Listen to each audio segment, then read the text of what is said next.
Hello, everyone. And welcome to the FreeForge. I am Prince, also known as Dimples of Dice around the internet. I use he, him pronouns, and I am extremely excited to be here with y'all for Cosmic Jelly, my take on a Space Jam weird themed D&D one shot that is going to be absolute friggin' chaos. I am super excited to be here with the cast of players that we have tonight. And we're going to let them introduce themselves. We can go into a few shenaniganery things, and then we're going to get into this game. So let's go around the table and looking around my pictures here. We got Omnis. Tell people who you Whoa. are. My name is Omnis or Chris. I am a Twitch streamer, creative, general Twitter cool guy who likes to promote mental health wellness. And tonight I am playing Crawford, a very, very mechanical crab. Excellent. Kappa. Hello, everyone. My name is Kappa or Christian, whichever is easier for you to remember. I'm just on the internet on Twitter. You can follow me on Twitter at the Kappa Chris. I do a bunch of stuff, but that's probably the best place to see what I'm up to. I always try to do my best to uplift and promote marginalized folks in the community in the TTRPG space. I'm going to be playing Buck. Hold on, Buck Finster Mullerine. We'll get to that in a bit, but yeah, I'm really glad to be here. Excellent. Danny. Hello, I'm Danny, and I like to play games with people on the internet sometimes for charity. It's great. I have a shop called Hoop and Loom on Etsy. I am moving away from there, and I'm gonna do something else, but that's in the works. And you can find my cosplays if you like to see cosplays on TikTok at Bitterthorn. Yeah. Oh, I forgot. I'm introducing the character. Wait, should I introduce my character? I totally forgot. I'm so sorry.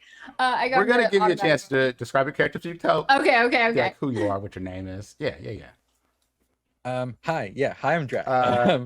Draconics. I use he, they pronouns. You can find me on Twitter at Draconics. That's DRAKONIQUES. Kind of stream all over the place. That's honestly the best place to find me at any given moment. My character, who I describe later on, also uses he, they pronouns. But I think you're in for a treat with not just mine, but honestly all of ours. We went off the for sure. So first off, thank you all, everybody who's donated so far. We have hit the goal of $5,000 here, raised for Color of Change. Already? Already. What? I haven't even Incredible. started. So thank you all so very much for putting your money towards this cause here. It's dope, and we absolutely appreciate it. There's still more stuff to come on for the community. Tomorrow night is going to be trivia night. This is for the community over here at FreeForge. Trivia night, 7 p.m. CST, and then golf with your friends on Tuesday, 7 p.m. CST. That one will be streamed. The other one's offline, and that's going to be with Jamie Whammy Games. And just to note, we already have crits for all given twice, and a pull from deck of many things. And I'm going to figure out who to have pull that as we go once we get rolling here. But let's get started in telling people what the heck is going on, right? Because this is an interesting or something story. You all are members of Space Force. Yes, at Space Force. It's 2075 and Earth is weird. We've accidentally discovered aliens in our orbit. Space Ex Machina has launched a cleanup crew to clear out some of the space junk that is floating in our nearby orbit. No people are driving this spaceships. No, these are all sent out there, AI driven, to pull stuff out and then yeet it into the sun. Unfortunately, the space junk we picked up happened to be some aliens, the Lunarians. And when we grabbed their spaceship and took it and yeeted it into the sun, they took that personally. can't blame them for that. Considered a hostile action, and they came back ready for war. They come to our planet, they beam us down, they shoot us up, but their weapons of war are weird. They turn us into toonified versions of ourselves. I mean cartoons, like Looney Tunes. It is an odd situation. We, being the creative, or I don't know what other words, wild people that we are, decide, hey, we're toonified. We find out quickly that we can't really hurt ourselves permanently. So we begin to kick the crap out of each other. Because, you know, what else can you do when you don't die? Then we realize, oh, we can use this to turn back on the aliens after about half of our population's been changed. And so we do. Fight them to a stalemate. And the Lunarians are like, okay, maybe this isn't a war with these wild-ass people that we want to keep fighting. Let's have a peace treaty. And we go to the tables to talk. The Lunarians ask us for our AI capabilities and all the technology we have to advertise to their people. We are apparently very good at it. They found out that we basically steal all the information that we need from the people around them through our surveillance technologies like Google speakers and cameras everywhere to advertise, personalized specially just for you. And they want to take that back to their planet. And we asked for one thing, their tunification technology. And we got it. Now, as it stands, the Space Force, no longer needing to be at war with the Lunarians, still have to patrol, just in case something happens, because, you know, we know the aliens exist. You all are some of those warriors. Now, our version of NASA has discovered over time that these wormholes, portals, eventually named planner portals, have started to pop up since the Lunarian initial invasion. What happens with these planner portals is that, well, they basically make dreams come to life. The more people believe in a particular thing, the more portals show up.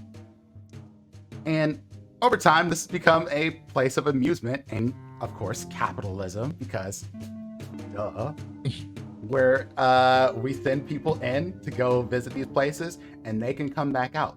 But nothing in any of these portals have ever come out. Until this day. Your crew have found that something is hurtling, climbing, looking like it's coming straight out of a portal. And it's you all's job to investigate. And you're on a relatively normal human ship. You have tunification technology with you, should you need it. But you all are basically grizzled warriors. And before we get to introducing the character versions of yourselves, let's talk about who you are before then. And we will start with Danny. All right, so we're talking about who we were before this event has happened. Yeah. Okay. Before you go in. I'm playing Amron Adaluk. And Amron Adaluk is the luckiest son of a bitch on this side of the galaxy. And she's got sort of a, let's see, like a husky build, a little bit of a gut on her, and she is just like thick and muscular, and she just looks like she could grab you with like her hand and kill a person. And she has like a cloak draped over her shoulder, over her like silvery star, what's her name? Starfleet? I don't remember. Space Fleet armor, and a sort of Space Force. Space Force, that's what it is. She got like her silvery Space Force armor with a cloak draped over it, and like long, kind of scraggly black hair, and just, you know, looks a little cranky all the time. And yeah, she's just she's been with Space Force for a real long time. She's a weathered veteran. That's it. Cool. Kappa? Hello. Okay, so Oh man, how do I describe Buck? Okay, so you did a really great job of describing Amarin. I want you to imagine Amarin and then just think the opposite of Amarin. Buck is short, somehow stocky and scrawny at the same time. Uh, uh, like receding hairline. He's maybe in his late 20s or so, and very constant nervous air about him. I'm like getting into like the physicality of it. His shoulders are always like kind of scrunched up. He's like looking around. Whenever someone enters the room, he's like, he looks over and just, okay, it's someone I know. Okay. But yeah, that Buck Finster Mullerine, or just Buck, is the legacy son of some higher ups in Space Force, and they really wanted him to have a career in Space Force. And so, but really the only way that he could do that is to become a medic, because he's definitely not heroic, he's not courageous, he's not built for fighting, but he likes helping people. And so medic seemed like the easiest way to please his parents, but also still be part of the illustrious astronautical Space Force. So that's Buck. Excellent. Buck is well, the young Buck of this ship, I imagine. Also, we got another dono, so I want to toss that on there. Drac, you're going to have an advantage. Oh, well, thank you. Okay, cool. Well, On a the roll. one that has advantage, is playing Daz, or Daz a Wolfman, that from a long line of Wolfmans. But he's what you can imagine so I'm from the UK, so American football really isn't a thing. But imagine you're a stereotypical quarterback, like they are just fresh out of college. Immediately got picked up for this job because they got an injury that was a bit too bad for him to continue playing competitively. But then the Space Force saw his physical abilities and was like, yeah, we will grab you up. Yeah, you got a wonky knee when it rains, but that's okay, it doesn't rain in space. So you can come on over. They have long hair, they have tied in a ponytail, long black hair tied in a ponytail, tall and broad shouldered, probably about 6'1". And despite how many times they're told to keep their shirt on, they remove it at any point they can. They have the shirt on 1 minute, you look away for a second, you turn back, shirtless again.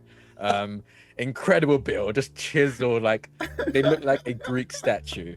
But black, melanated, of course.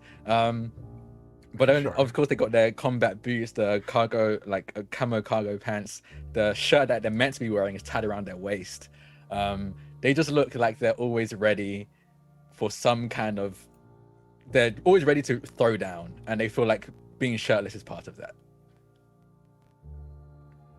Makes as much sense as anything.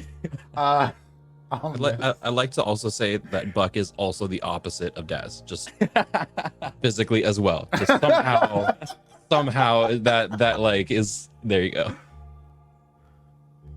So I will be playing Crawford Sean. Is his full name. He is a rather tall guy, rather skinny, looks perpetually tired. This man is an ex-lone wolf. He has been, striving to be the best. And then, of course, as it always happens, some kind of tragedy just made him realize, I can't do this on my own. I need to really depend on my team, because if I don't, I'm going to get hurt out there.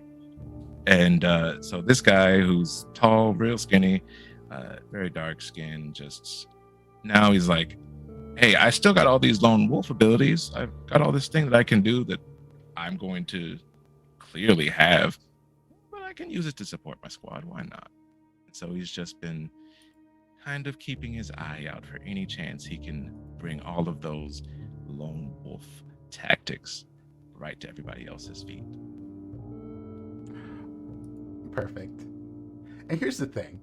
Y'all haven't really had that much to do, all things considered, because, well, when people fight now, it doesn't really mean anything. There's really not war because you zap each other, you kick each other's behinds, and then you kind of walk away from it. Because once you get an anvil like dropped on top of your head, war doesn't mean the same sort of thing anymore. You get zapped by a space laser thing, and you turn to ash, and then you come back into being a person. And you're like, okay, that was fun, not weird.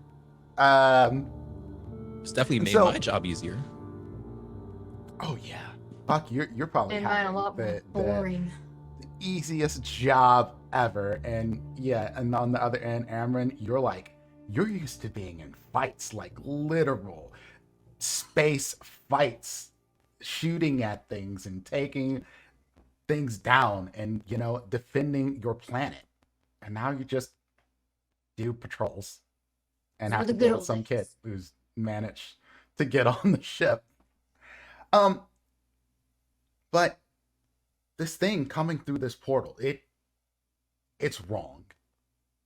It's definitely wrong. You've seen thousands of portals, maybe hundreds of thousands in the case of Amron, and nothing's ever been coming out. Nothing ever even looked like it's coming out. It's almost like watching a picture when you go by a movie screen, a scene from something. But this time it's something coming through. And the AI on your ship says, intrusion detected. Intrusion detected. Would you like to play audio? Play the audio. And the computer whirs for a second. Because truth of the matter is, they haven't had any reason to update these ships with better technology these days. So everything takes a little longer than it should, but you've kind of gotten used to it, honestly. Excellent. And you hear a laughing. I wet myself. What? What kind of audio was that? I don't like Anyone the else sound hear of that. this? I don't like the sound of that. They sound mean. I mean, they don't sound mean. thing- They sound friendly. And when they show on your screen what's coming through, it looks like almost a giant, scaly asteroid. It's the best way to describe it. Hey, I didn't do great in physics class, but I'm pretty sure asteroids aren't meant to look like that. Am I wrong? Am I wrong, Buck? You're the smart one here. Am I wrong? Definitely not. Nope. Mm-mm. I remember that part of class then. I've never seen anything like that before. I can't say I have either. Can we just steer around it? Just maybe leave it alone. We can't sit around it. This is weird. This is not normal, right? Right, Amron, you've been here way longer than I have. This is weird, right? Yeah. No, this is weird. We should shoot it. Oh man. We should shoot it. Right away. Yep. Looks like bad news. Bad news. We should shoot it. Who's our Remind- gunner? This is a scout vehicle. Ah. Oh, good. I mean, just let me at it. I can do it. I can punch Do it. it. Okay. Go punch it. I'm guessing I probably shouldn't go. You don't where need am to I go shoot- through the portal to go approach this thing. It's just, you can tell by the velocity that it is going to make its way through here. Hey, Cap. Just said Cap. But I'm not entirely sure who's the leader here. So I'm gonna. Chris, can you pilot this thing into the portal so I can get close enough to punch it? You mean Crawford? Oh yeah, why not? So I will definitely attempt to pilot this thing closer. You don't really have to do anything. Like, most of this is all the piloting controls are there in case something goes horribly wrong. But once you basically say this trajectory you want to go in, through the portal you go. And once you get through this portal, you all realize that something looks off immediately. Can I get group perception check here?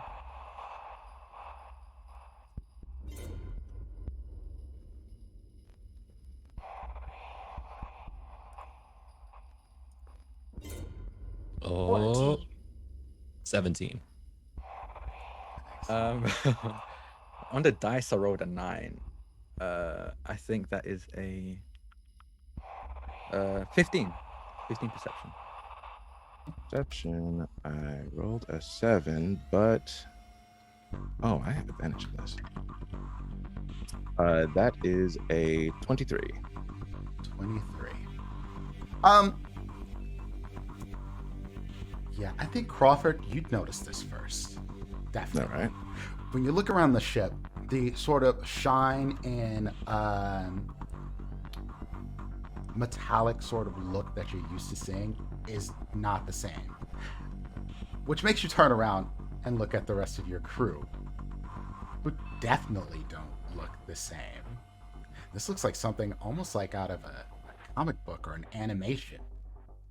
This looks like tunification, but none of y'all have used any of that tech.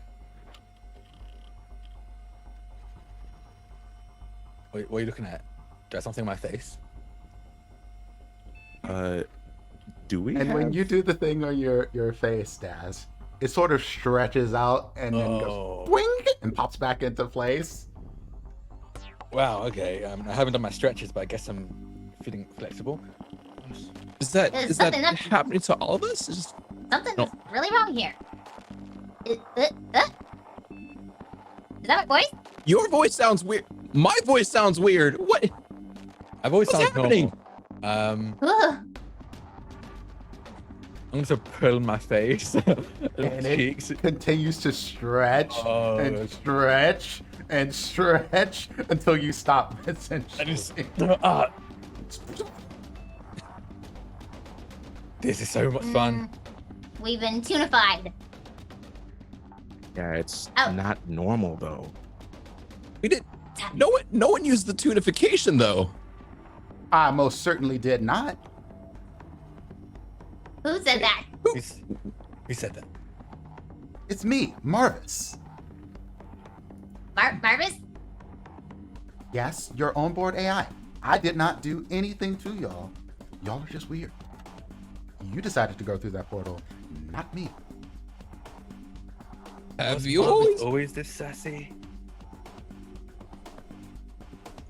I don't think so. I don't think so. I don't even know if our AI had a name until now. I didn't either. I called them Jeff until now, but sorry about that. Marvis, I'm sorry. I've always thought that was pretty rude, but you know what? I'll let it slide. All right. Okay, well, something's really wrong here. Yeah. There's we a see? giant. And when you see the window sort of opens up, it is entirely like a scene out of a cartoon. It is chaos. There's things exploding in the air. There looks to be like little tiny ships shooting little lasers at this asteroid-looking thing. Nothing seems to be particularly bothering it, and you just hear that tickles. Nope. Oh. Nope. Yeah, man, that is a Yeah. real. I'm gonna Shoot cross it. this one up. It ain't ready. Shoot it. We don't have guns, but we need to shoot it. Nope. How do we do this? We need to get out of here. I have a quick question. Does everyone look? How different to our original look does? I was about to ask that to y'all. How do your tunified selves look here now that you've changed? Oh no. I mean, I can go first. Please, but I know can you bring it have up. an idea in mind. I was just curious because honestly, Daz didn't change too much. I think the biggest difference, they've got a very Dorito body shape. If anyone's a fan of Kronk, basically Kronkification. They've got Yes. incredibly small waist, ridiculously broad shoulders, arms with biceps bigger than his own head. Before he was pretty much clean shaven, but you just see just incredibly bushy sideburns just suddenly appear on the side of his face. Just a massive jaw and a jawline that could absolutely cut if it wasn't 2D. And again, just I think you can see that the shirt that he's wearing is bulging at the seams, like begging to be taken off. But I feel like every time he does take it off, there's another one underneath. So you just see the frustration that he keeps trying to pull it off over and over again, and just keeps going another one underneath. Because I feel wearing a shirt makes me feel naked. This is not right. This is not okay. I'm panicking. And that's the Tunified death.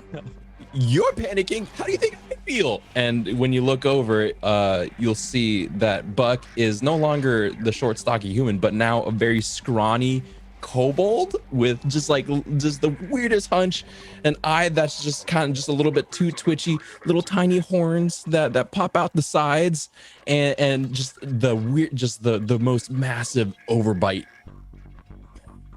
And his personality now matches the way he looks, and he's just so like skittery and skittish now, and instead of being like your average height, like average height human, like 5'6" or something, he's now like 3'2" or something, just down there, just tiny. Could ride on your shoulder, Daz, if needed. Amazing. I'd like to say that Crawford no longer has human skin straight out. You look at him and he looks like he's a part of the ship. Like he is this big old metal man, no hair, and he seems to have a whole lot of little pieces that are sticking out that look like they belong on some kind of crustacean. And he looks around, his eyes are glowing, he's got all these little lights on him, and he's like, I didn't have all this before. Whoa, that's a man. I didn't have this voice before either. And you see Amarin is still a bodacious beefcake. She's actually probably grown another foot, and she has like slightly greenish skin, and her kind of like cranky face is like she had like a little tusk grow out, kind of like up towards her cheeks, and her eyebrows have like this. What'd you say? Resting orc face. Yes. Yeah, so that's what Amarin's look like. Why do all of you look so cool now? All of you look cool. I look like the same. All of you have green skin. You've become a like tiny dinosaur, and I'm a lizard. Sorry, lizard. And you're the Tin Man. I just grew sideburns. I don't see any positive sides of getting a voice like this. I mean, I think it's very endearing. I got the short end of the stick here. And Marvis is like, indeed, short. Marvis! So, that thing, you're trying to prevent it from coming back to our planet, you know? Oh, yeah. It's still moving. Oh, would you like me to fire? Yeah. Wait, you had guns this whole time? No, but I do now. Awesome. Do it. Yeah, fire! Get it away from us! Somebody, roll me a d20. Whoever. Okay. Who got To it? do it. I'm on it. Bam. Roll. 8. 8. And you see these this giant sort of turret come out of the front of your ship, and they do joop, joop, joop, joop, joop, joop, joop, joop, joop, joop, joop. Very Star Wars-esque. Yeah! With just like these red beams that go wildly missing this thing. Like, and it's wild that it would miss this thing because it's the size of like a planet, a small planet. But it is not hitting this thing at all. That's okay. And Marvis is like, maybe we need some calibration. I only know how to do percussive maintenance. I'm just gonna just slam one of the monitors and hope that does something. uh, and it sort of like sparks and flickers like, no, that's not nice.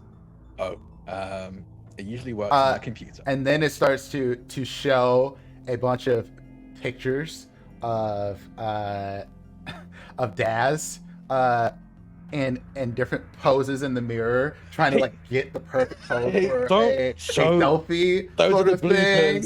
Don't show those And it's ones. just like a like slideshow.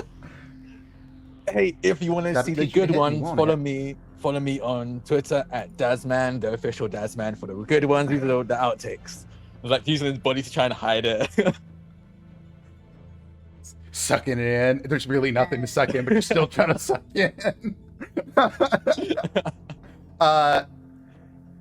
And Wait, if the ship's like, okay, you go. oh, go ahead. No. Do I was just gonna say, wait, if Marvis has guns now, maybe we got some cool new things too. I'll be right back, and I'm gonna go over to the bunks and stuff and check like my chest on my Make me an footlocker. investigation check. Ooh, investigation. Oop. 15. 15. What do you imagine that you might have had in your footlocker? So before we started, you were like, you have items. I feel like I would Certainly find I feel like I would find my items in my footlocker. Absolutely. Okay. And you'll notice that everyone's lockers that they have in here, like foot lockers or different like named lockers for your things, Mhm. are all sparkling. Like in a video game when you see a chest that you're meant to loot, all of yours have that sort of thing going on it. And then towards the airlock, there is a giant glowing gold exclamation point just floating like in the air over the airlock, bouncing. You'll see And it- Marvis is like, I didn't do it. It wasn't me.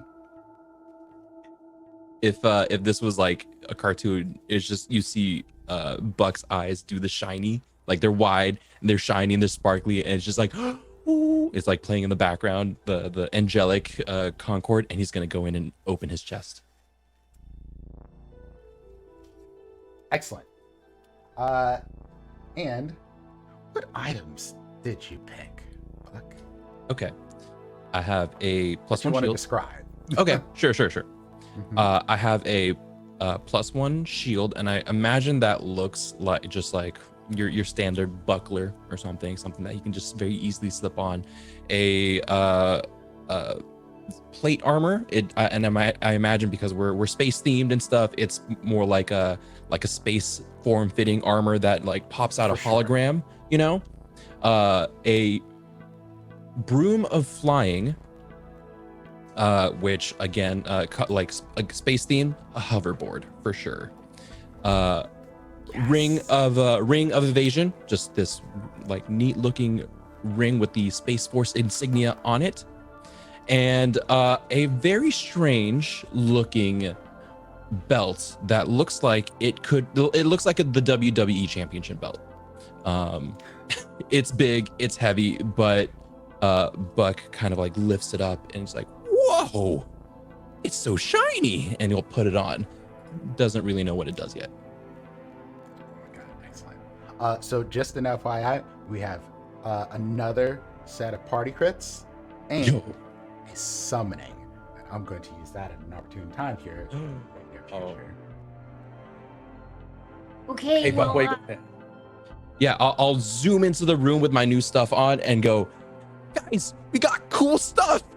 All of your foot lockers now have like they're shiny and there's cool stuff. Like I got this sweet belt. okay.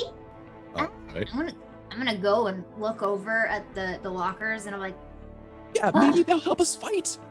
wait, who Who threw glitter on my locker? And I'll go over and try to like brush it off, but it doesn't come off. And I'm like, "Whip it, whip it, whip it," and like It does trying to not. like rub it off as much as I can. Yeah. And I like try to like bang the locker, and as I do, it like opens up. I'm like, whoop whoop, looking at all the items inside, and I'm like, I just see my normal gear. There's a shield, boots, armor, my backup cloak, and I don't know what this is. and it's just like a little pouch with like a big old nose on it. Like it has like a little face and it's got a giant nose. But I look closer at all of the gear that's in there, and I'm like, Actually, they do look a little funny. and Yeah. the shield is an animated shield. The boots are boots of imitation. The chainmail's adamantine, and we got a cloak of protection here. Yes. Oof. And so as I Um, hold up that cloak of protection, It kind of comes to life and gets on my shoulders. Excellent. We're gonna have fun with animated shows. One of my favorite things.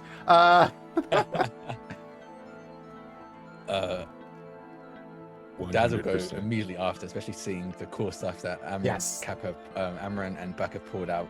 And they rush to their locker, swing it open, and in it you see it looks very, almost like Amaran's. Nothing really looks different until you take a closer look at it. So in the locker there's a pamphlet with about how to eat healthily when you're a good diet when you're in space. There's a little pamphlet there. He's got his Letterman jacket from when he honestly I think he graduated maybe like less than like a couple of months ago. So he still has that in his foot locker. He's got a red cup, just a plastic red cup sitting there from the good old days. I want to keep them as a memorabilia. And Air Jordans just sat there in there that he switched out, and a picture that he kind of like does a double take at it and sees it and looks at it, and it's a picture of him again, maybe like 6-7 months ago in college, clearly drunk from the looks of it, looking over his shoulder with a thumbs up and pulling up his shirt, and you see that he's got a tattoo on his like a tramp stamp, and like thumbs up, and it just says no regrets. And it's like, I don't remember. Oh no! And like turns around to look at it, and he does in fact have that on his lower back. And basically, the health pamphlet is the Manual of Bodily Health. The Letterman jacket is his clicker displacement. The red plastic cup is the Horn of Valhalla. The tramp stamp is the Eldritch Claw tattoo, and his Air Jordans are the winged boots. Oh my fucking god. Incredible. I Love it. absolutely love this. I can't top that. Crawford. As soon as Crawford comes into the room and sees his chest, and he's like, just like the simulations, and he pops it open, and the stuff kind of comes out on this big old mechanical tray, and he picks a pair of like little boots that seem to have claws on them, a shield that is the same type of material as his skin. It just slides onto his skin, and he puts on this really, really cool looking helmet, and it's got this, for lack of a better word, just a whole scouter, and and a little pendant that seems completely untoonish, but like the chain continues to wiggle as he puts it on. And the last thing is like just some kind of wrapping that goes over his mechanical skin that looks like it's just straight up plastic, like he's now mint in a box. And the footwear is basically the slippers of spider climbing. The shield is a sentinel shield. The helm is the helm of comprehending languages, because you never know what people in space are going to speak. Mm-hmm. The amulet's just an amulet of health, and the plastic wrap is the hide of the feral guardian. Ooh. Amazing. Amazing. And so, as you all get decked out in your various gears, it almost feels like Marvis is watching you. It's like, so I'm gonna be honest with y'all. The glowing exclamation mark is really starting to freak me out. It's not a normal thing. Like, even for tunification, just glowing exclamation marks. Yeah.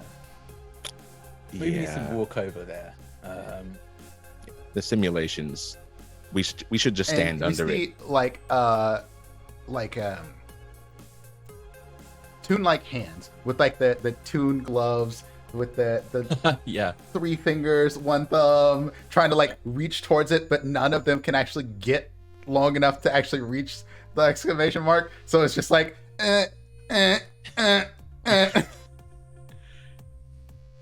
We should It's probably really get frustrating. towards it. Let's go. And Dad's gonna just like testing out how stretchy you can go. Do the thing where you just like stretch one leg all the way where you want to go, place it down, and then kind of spring back to the point. Okay, I'm here now. It's Do I definitely one of accept the those quest? cases, and you just like, and you land under it, and then the airlock, the inner airlock door opens up, Oh. and where you used to know that your space suits were in here in case you had to do anything externally, there's just helmets, clear glass looking helmets out here. Oh, thank goodness! I thought I was gonna have to put another And shirt on. Oh, okay. This And equipment Marvis is is not like, up to code. seems incredibly impractical. Okay. I like to live on the edge. Do you want me to shoot at this thing one more time? Yeah, Please do, yeah. Marcus. Someone else roll me a d20. I'll roll it. Okay. 17. The firing is wild again. Still needs some calibration, but a few of the shots managed to just plink off this thing's scales, and it sort of unfurls is the best way that you could describe it. It unfurls. It's been balled up like a giant ball, and then it opens up, Guys, it wasn't an asteroid. and it's like and a blue looking monster head comes up to you and it goes, boo.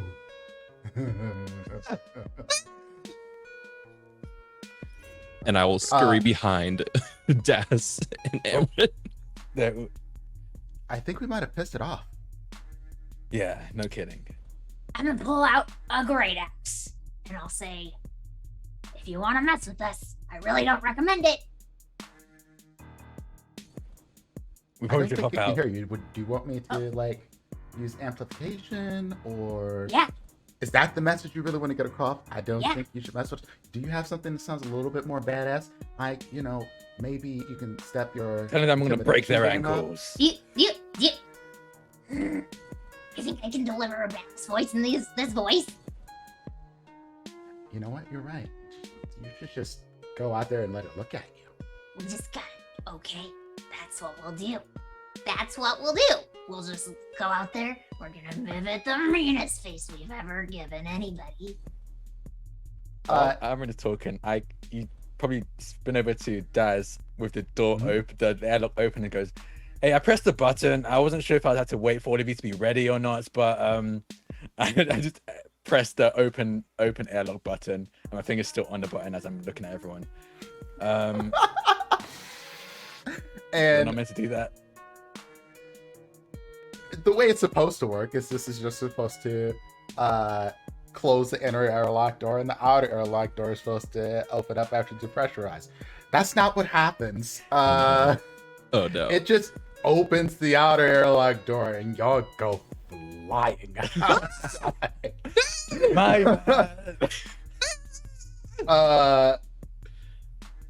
You'll move maybe 100 feet back, and you just hear this thing just cackling at you, the whole time. Just different voices just laughing.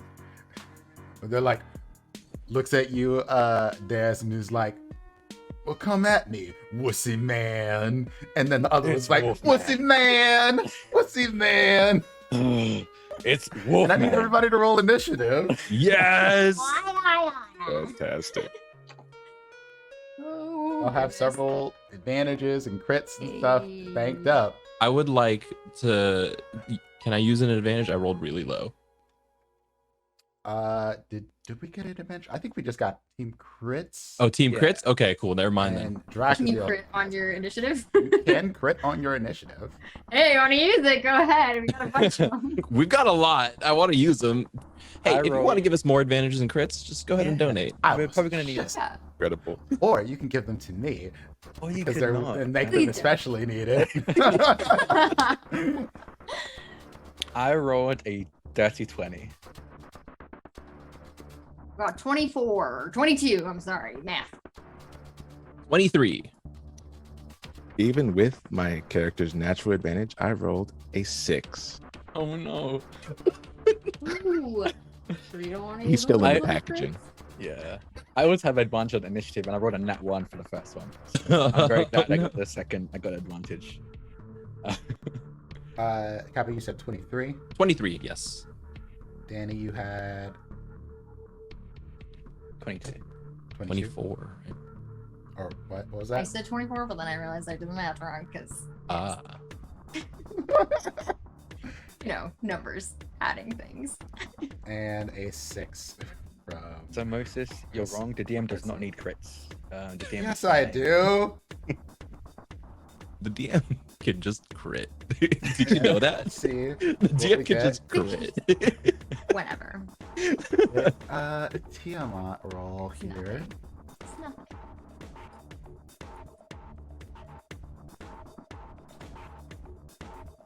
All right. Oh no. So. Oh yeah, that's wonderful. Shoot. I hate Incredible. that. Yeah, if I have this correctly, Tiamat roll away night or 18 plus initiative. That is a plus 0, so it's just 18. Oh, okay. So, in order, we have coming up first is Book. Okay. I need to figure out what. So can you describe to me what we're looking at? What the terrain looks like? What how far away we are? The terrain is space. You're about 100 feet away from this thing. Oh, Yes, you have full 3D movement. So you can move on all the different planes, up, down, left, right. You don't need flying or anything like that to use a flying speed. So keep that in mind. Though your hoverboard will give you some advantages to move. Oh, sweet. Great. Cool. That I will give you. So basically, it's going to give you an extra 10 feet of movement speed. Love every it. Turn. Because I was thinking about this being that you're in space, I'm gonna give you a little bit of booster. So it's got basically a little rocket on the back of it. Thank you, DM. And you're looking at a gargantuan creature. Imagine if Galactus came to Earth and just looked at us and we could just see his face from basically every country. That's essentially what you're looking at, except this thing has 5 faces. Oh no. Oh no. Okay. So can you reach it? Yes, with pretty much anything you want to reach it with. Yeah. I think what I'm going to do. Hold on. Okay, here's what I'm gonna do. I am going to look back at the group, point at this huge, gigantic, monstrous thing, and accidentally fire off a bolt of light, which then puts a giant target in its center. I'm casting Guiding Bolt. Excellent. I love this. And that is a So we're hitting that thing, and then that's when the light shoots out from my finger on accident. Okay, I rolled. You can check D&D Beyond in the campaign, but I rolled a crit. I see. I see that. Nice. I see 28 radiant damage. Woohoo! Nice. that. Yeah, that's a decent chunk of damage you put down there. It's like, oh man. And so there's a literal like target on it, like a giant Yeah, so floating, imagine a giant glowing glowing target around Yeah. this thing's. Yes. Okay. I love this. Maybe they're like points, labeled. Yeah. Yes. Perfect. That is absolutely excellent. Any other actions that you have? I'm going. When it fires off, hits the target. Oops, sorry. And then I'm gonna try and like. If there's like a large rock or floating piece of space debris that I can hide behind, I'm gonna hover to that if I can. Sure. Yeah. You Okay. can absolutely do that. Great. I will say this. You don't think it's going to provide cover from this thing necessarily. Okay, that's me. But you can certainly hide behind the thing. Got it. There's enough like space debris in which you see as you're hiding. If anyone looks at it, the camera sort of pans around, and there's a wooden sign that says Acme on it. And up But that's my next turn. is excellent, Emran. Oh, I'm gonna just hold. I have the great axe in my hand that I'd already pulled out. I'm like, oh, yes, I'm gonna live for the day, And I'm just gonna ride towards it as fast as I can. My movement speed is 30. Am I able to get there, or do I need to dash? You would need to dash to get Okay. there. I will dash then. As my action, and as a bonus action, I'm gonna like take my shield off my back, and I'm gonna like throw it up into the air, and I'll just say, It's time to get to work. and have that shield activate. Okay. And Perfect. it's gonna hover in front of me and protect me for a minute. Cool. That's it. And as your shield goes in the air, the shield becomes even more animated. The shield becomes animated in a way that you didn't expect. It starts to taunt this giant creature. It starts to make faces, blows the raspberry, all that sort of. What do you got? You got something, Danny? I want to add to that. Yeah. So as soon as it like blows a raspberry, Yes, I want it please. to like shift, and it turns into like a target, like a bow and arrow, kind of like it's like, hey, come hit me. Oh, the With that bullseye. little red center. Yeah, Okay. the bullseye in the center. And that's it. Excellent. Excellent. Next up is Daz. Daz, this Alright, whole yeah. time while I'm spinning in space, I've been trying to pull off this shirt, but every time they pull it off, there's another one underneath. And it's getting really, really frustrated.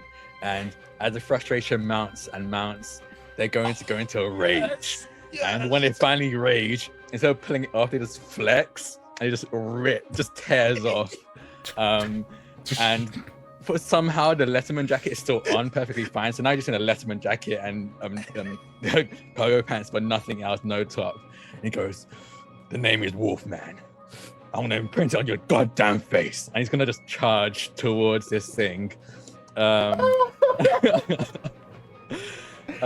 Just say I'm gonna print on your. And that's not all actually. As he rages, because of the type of barbarian he is, you see that he starts to the sideburns kind of grow a bit long, and fur starts to grow on his face, and his snout elongates slightly as he becomes more wolf-like, and he charges towards this thing, and just so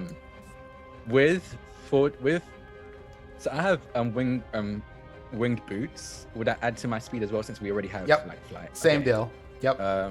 That means actually I have 50 feet of flying speed. Would that be enough to get close to them, or would I still need to dash? Yeah. So So being that you opened there, like y'all got yeeted out a few feet Yeah, behind. that's fair. So you're about 100 feet, but with 50 foot of movement, with dash, you can be in melee range for your next turn. Oh, okay. If In you that want to case, be in melee range at that point, that's a choice. I do, but Excellent. I'm not going to I use love my this. dash. I think just because I would like to get some damage done before this turn is over. Oh So as I'm running out of nowhere, like reach behind them, stuff, and out of nowhere pull out a javelin and just throws it at them. And Do the thing. yeah, You have advantage. yeah. Yeah, you do have an advantage. yeah. Kappa, you also have an advantage now. Yay! Thanks to Miss Mindykins, and I have an advantage. Oh no. Right. Does 27 hit? Yes, a 27 will hit. Okay. So that deals. What do you say? Not much. That's 12 points of damage. I think I'm raging. Yeah, so plus 4. 12 points of damage.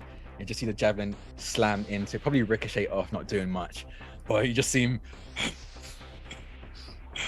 Wolfman. And he just mutters that under his breath.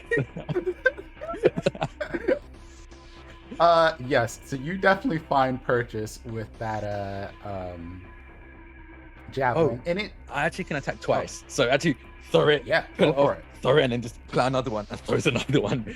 To see if this one hits. That's a nat 20. So It hits.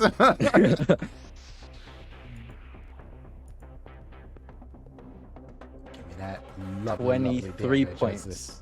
23 points of piercing damage. At the second one, I feel like it probably like cuts the first one in half, so like goes straight for the exact same point and just see it split as the second one finds purchase in the exact same spot. Because the Daz came to So jam. the first one was 12, and the next one was 26. Yes. Was it 26? 22, cool. I think. 22. 22. Yeah. Okay. Cool beans. And that's Uh, the end of my turn.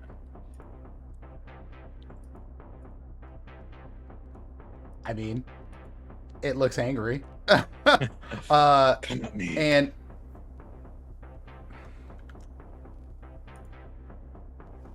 so as you say that, come at me. The blue face sort of comes out of the heads and is like, bro, that kind of stung. You're gonna do something about that. And it is going to, yeah, it is going to do a nice lightning breath at you. And it's going to catch you. Yeah, it's just you. I don't think anyone else will be in that same necessary line. So I'm in melee with what it do you wanna also, get I think, here? though. Oh yeah, absolutely. Yeah. You can aim enough to get both of you. Thank you. Thank you for being that kid that's like, teacher, you didn't give us homework. Right? So I need a dex save throw from both of you. Heck yeah. I get advantage on any dex check saves that I can see coming. Have at it. So that is a 20. Okay. Dex save. Ooh, that's not great. Oh no. That's a 5. That's not Oh, gonna do it. I have Indomitable. I'm going to reroll that. Have at it. Good. Okay. You're, It's 17. the DC is 27. Oh, Oh, Just I so can you know. literally never. I literally can't make that. Okay. If you crit, I allow crits to be saves, even if your number is not necessarily high enough. That's my rule. Yeah, so that is going to be 95 lightning damage. No. Woo! And it just as you see this thing, it kind of is like, and it's just a burp, and this giant streak of like lightning just comes out, and it burps like, excuse me, bros.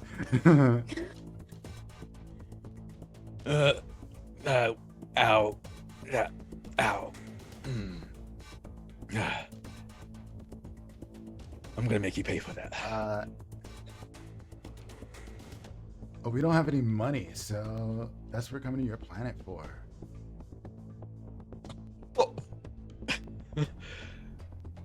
We have a really weird like poverty thing going on in our planet. So I don't think that'll work out.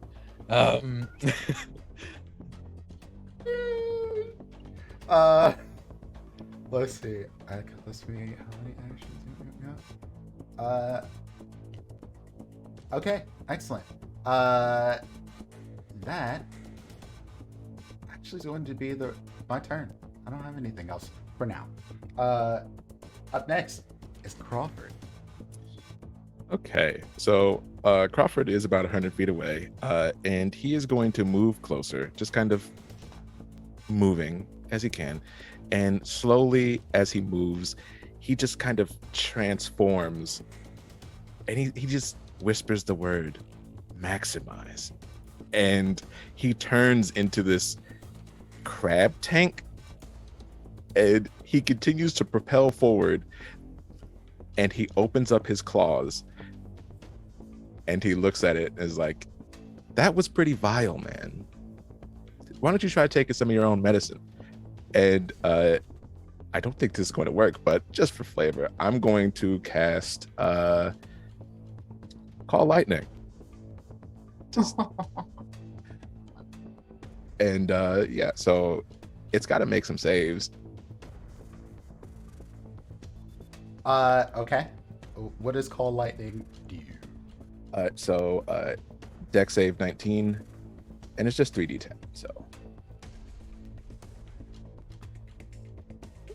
Cool. it's 21 Let's damage. see on the deck save. 23 for the deck save. Ooh. Oh, so I'm pretty sure it just takes half, but that's fine. And you see this lightning sort of hit the dragon's head that's out in front, which is the blue, and it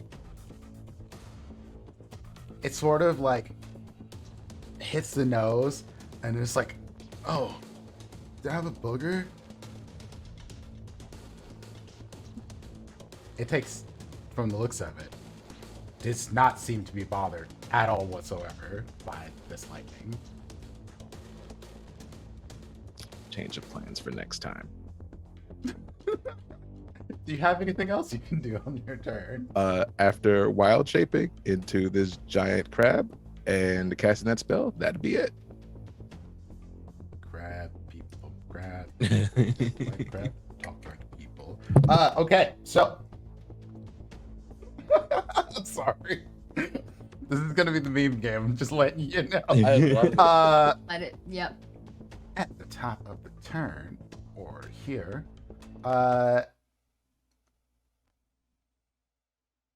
ooh, we're gonna do a thing. Yes, let's see it.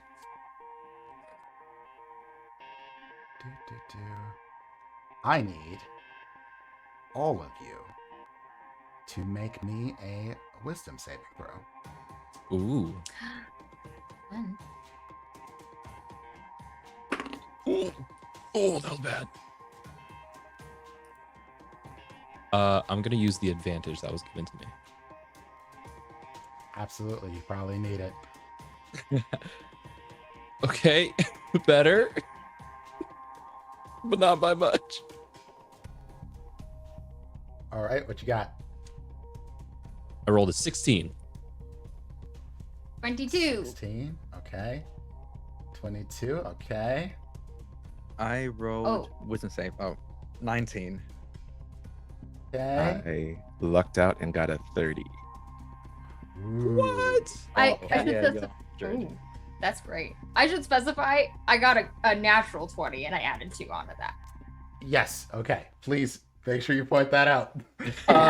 So your natural 20 saves you here. But for the rest of you, you'll see this orange-colored, giant, fat-headed creature, sort of smiling, and he almost has tusks like you, Amarin, but it is not like you at the same time. He's like, so, y'all think y'all can take us on the court? Y'all ain't worth it. And it just kind of turns back his head, and just the dismissal of this thing, there's just the utter, like, y'all are not worth my time sort of thing, scares a few of you. Like, But- more scared. And that's, y'all are now frightened. Okay. Ooh, okay. Okay. So that'll mean you'll have disadvantage on ability checks and attack rolls while the source of your peer is within line of sight. However, you will get another chance to save on your next turn, or the next go around, essentially. And you cannot move closer to this thing willingly. Now, this does not mean you cannot attack it. You just can't. If you're already in distance, you can't get closer to it right now. So you got to figure out another way. That is its action for the top of the order. However, you hear someone's like, I'm not going in there. Absolutely not. You can't make me. All right. Put me in, coach. I got you, Jackal. And they're like, you know what? And he's just mumbling to himself. And as you hear someone loudly coming towards you, and it's like, ladies and gentlemen, boys and girls, men, women, child, they, thems, and any other person under the sun. Introducing Mill Burry!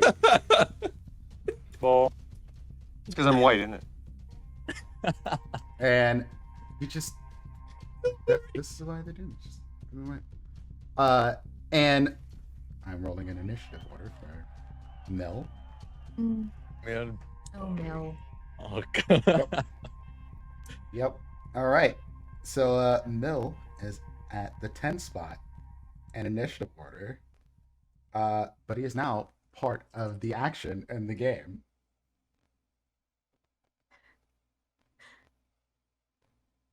Okay. And it is now Buck's turn. As you see, Okay. this dude who looks sort of like an actor you might have seen in a movie or two over time, with ice packs wrapped around his knees, a t-shirt on, probably 2 short shorts, and a backwards cap, and a basketball jersey over a sweaty looking white tee. And he has a basketball in his hand. It's like, I don't know how I can breathe out here.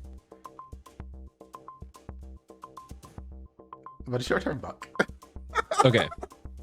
It is my turn. I am super scared. I'm kind of wishing that my favorite character growing up could come and protect me, and I will, as I'm closing my eyes and imagining it, it's going to actually materialize. I want to say 30 feet away from me, closer to the monsters. As I cast Guardian of Faith and a spectral, almost like the in between of Goku and Naruto. That is, I don't know how tall this thing is. How tall is this thing? Is That's right. I guess, yeah, it's like any creature. Anyway, okay, yeah. So it's tall, it's big, it's just Goku / Naruto, large spectral guardian from my from Buck's childhood. And as I peek over from where I was hiding from, I'll look at it, and the Guardian of Fate looks back at me, gives me a thumbs up, and then looks back at Tiamat and just goes, does the hand and fist thing and does like a protection sort of like stance. Okay. And I'll go, so- yeah. Believe it. Does this thing have any actions that it can do? or anything It on doesn't. the turn? So basically, any creature hostile moves to space within 10 feet of it. For the first time on a turn, must succeed on a Dex throw. Okay. It's going to take 20 radiant damage or half as much on a successful save. Or 28 radiant damage on a failed save or half as much on a successful save. Excellent. Okay. Cool, It can cool, do cool. that for 60 total damage. Okay. Sounds good. Yeah, and then I can't move closer. Nope. I'm frightened, so I'm going to stay put. That'll be my turn. Roll me your whiz save again. Oh, that's right. I can do that. Wisdom save. Since at the end of your turn. 26 total. Perfect. That is actually the magic number. Yes. You are no longer frightened. I mean, maybe I'm this still- guardian from your childhood. Yes, I'm is, less afraid giving you because a little bit of yes, Goku Naruto is helping me out. go Kuruto. Goku Rudo, yeah. I don't know. Also, players, advantage for all. Thank you, Jamie, for the donation. Go, Jamie. Thank you. Next Desperately up need it. is Amrit. That's me. All right. Okay. I'm going to do a lot of attacks. Amarin just like winds up with the great axe, like whoop whoop whoop, and just goes and just tries to attack a ton of times. So I got 4 attacks as a fighter. So let's see, plus 11. So the first one is 12. That's not gonna hit. Second is 24. Oh, And third is 19, and the last is a crit. well, one hit. Nice. Woo! So 1 hit. So, max damage on your crit. Is this a Okay. magical attack? This is not. This is a normal weapon. Is this? Oh, it's a normal weapon. Yeah. Okay. So let me see. I got a lot of stuff on crits here. On hit, their speed's reduced by 10 because of a slasher. Let's see. Oh, geez. Okay.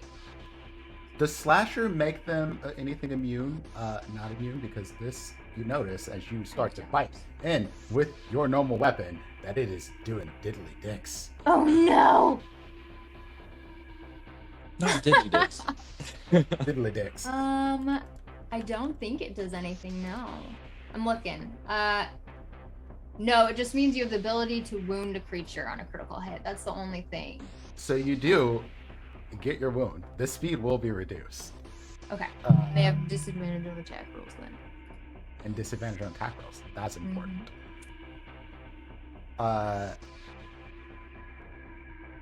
And it says, do it again, or maybe you're a chicken. Okay, and then I'll do it again. I'll action surge Oh my god. because it's for flavor. Why not? I know it's not gonna work, but let's do it. Yeah. Okay. Chicken. None of those hit, but she does her very best. She's like the feral little chalkwork and just does her very best. Oh my god. All right. Wonderful. Great. Fantastic. Okay. Running out of uses and some of these things. All right. Cool. Next up is Taz. So it's slightly on wolf, like half wolf form. Daz grits his teeth as he's trying to hide that he's scared, but he's still determined. And he goes, "I told you, I'm gonna carve into your goddamn face." And he's gonna pull out the red plastic cup. And there was definitely nothing in it like moments ago, but now there is. And he starts chugging it, and then as he's chugging, you hear one voice. It's definitely Daz's, but it can't be Daz because he's chugging. It goes chug, chug, chug, chug, and then you hear a second one, and a third, and a fourth, and a fifth, and it goes up to 12 voices. And as he slams the cup down in space, there's nowhere to slam it down on. You hear it slam into a table, and the cacophony, and so all of a sudden, spreading out of that Daz are 12 apparitions of Daz. As I used the Horn of Valhalla to summon 12 berserkers, and I can summon them within 60 feet of me, so they can do the movement and cover the rest of the way towards. Absolutely. It's already moved 50, and they all go after me. So I don't know how you want me to do this, but.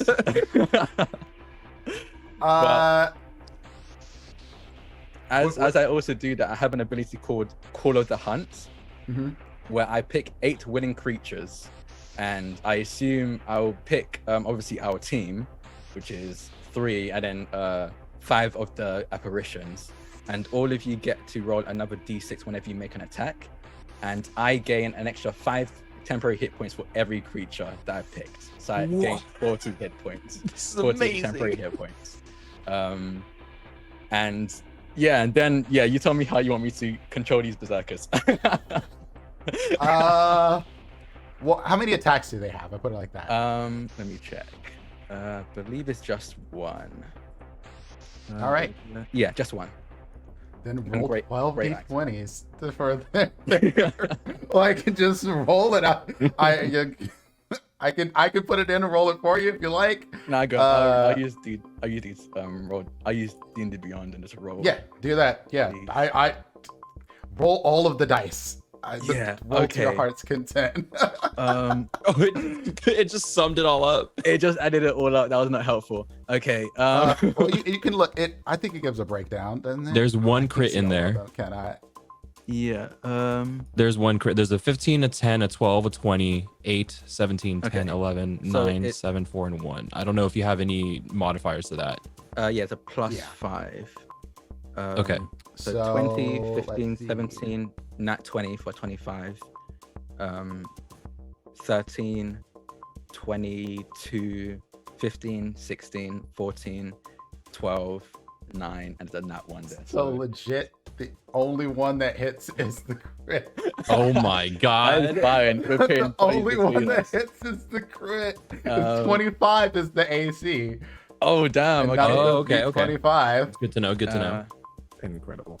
Okay, so that is However, that can change throughout this battle. I have a thing for that. and also because can I say that this is one of the ones that I chose for Call of the Hunt? Absolutely. Hell yeah! So they get Absolutely. 2 actually 6s for that because of Call of the Hunt. This Cool. is your peak college self that you summoned. And that This is the flip cup champion. 22 points of damage as I slam my great axe into it and drag. I mean, the apparition of me drags it down. And then as a bonus action, you see that he's already Daz anyway is already wolf-like, becomes even more wolf-like because he's also a shifter. So you see that claws rip out of his hands, and again he gets even broader. I think right now he's actually rivaling Amaran in size and width, and that's the best they can do right now because they're still frightened, so they can't move. But now they're just full wolf man. They even got the whole like Hulk style trousers to rip, but for some reason have purple purple shorts on anyway, despite he definitely did not have purple shorts on previously, but he's got the whole thing going now. It still works. Oh, yeah, I need to roll wisdom, is right? now. To save against being frightened. What's I'm saying? Yep. I'll use my crit. I'll use the crit I have. All right, cool. With your crit gone, you saved. You're no longer frightened. Cool. It is Monster Mot's turn, I guess. And Monster Mot is going to look over at Amaran, I think, since you're the closest here, or one of the closest, and the little pink one is like, now I'm about to cross you up real good, so I hope you're ready. And you see the head just kind of like move side to side to side to side to side. And all of a sudden you almost see like a basketball just brought between nothing, but it's just like moving fast, back and forth. I need you to make me a dexterity saving throw. Okay, let's do that. Not great at those. Let's see here. Dex save. 18. No, you can't keep up. You just got crossed over. This was like some Allen Iverson, Muggsy Bogues, like Kobe Bryant just take you just straight over, and you get and one. You fall over your own feet, and you don't really know how you fall over your own feet. You're in space, but you don't know what happens. You are knocked prone, and you will have disadvantage on any saving throws until your next turn. The little Tweety birds going around the head from trying to follow that. I was just about to add that, but I'm glad you're on the same page You as me, me? Danny. I was gonna say, you had the birds going around now. Okay, you said that's disadvantage on saves or any rolls, d20 rolls, basically. All saving throws. Okay, saving just saving throws. throws until your next turn. Got you. One of the birds And- like flutter off and land on the shoulder of one of the apparition dazzers. And you see the tail of this thing just sort of whips out of nowhere. While like y'all see this crossover happening with this spectral basketball, no hands, absolutely just destroying Amron. The tail just sweeps out and comes straight for you, Crawford. And let me see. Does a 24 hit? Yeah, that will. Oh man, that was a terrible roll too. It's okay.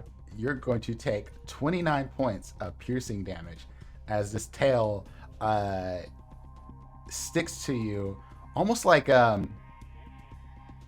spiky glove, like someone's playing incredibly handsy basketball defense on you.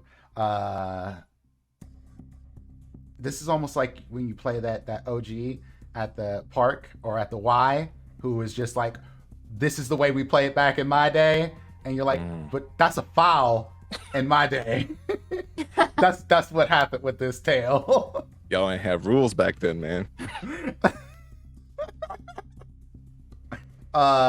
And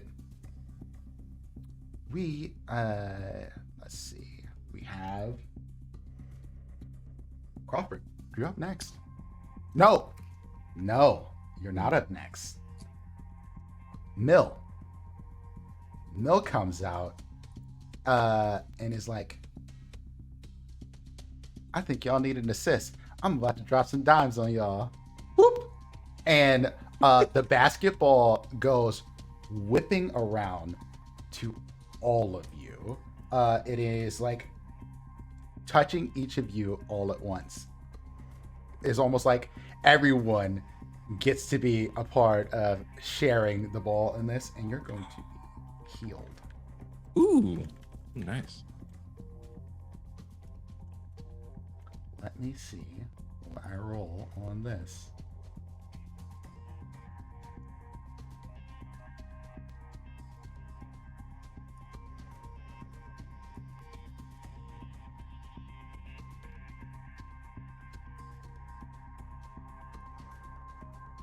So y'all are going to take wow, 48 points of healing. Nice.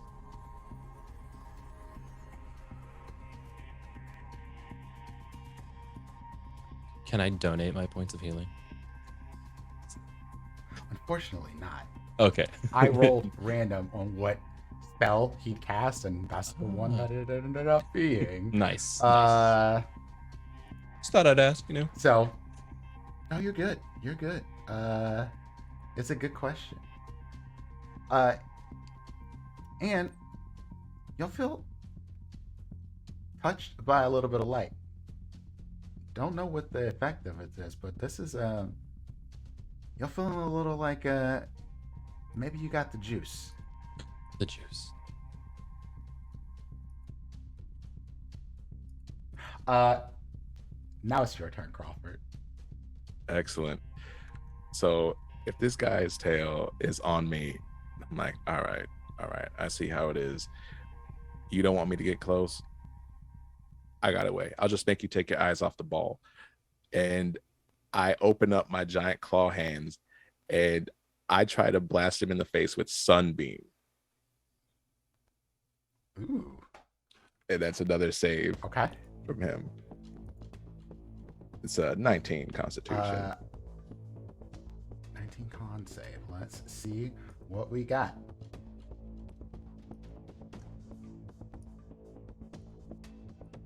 Da-da-da.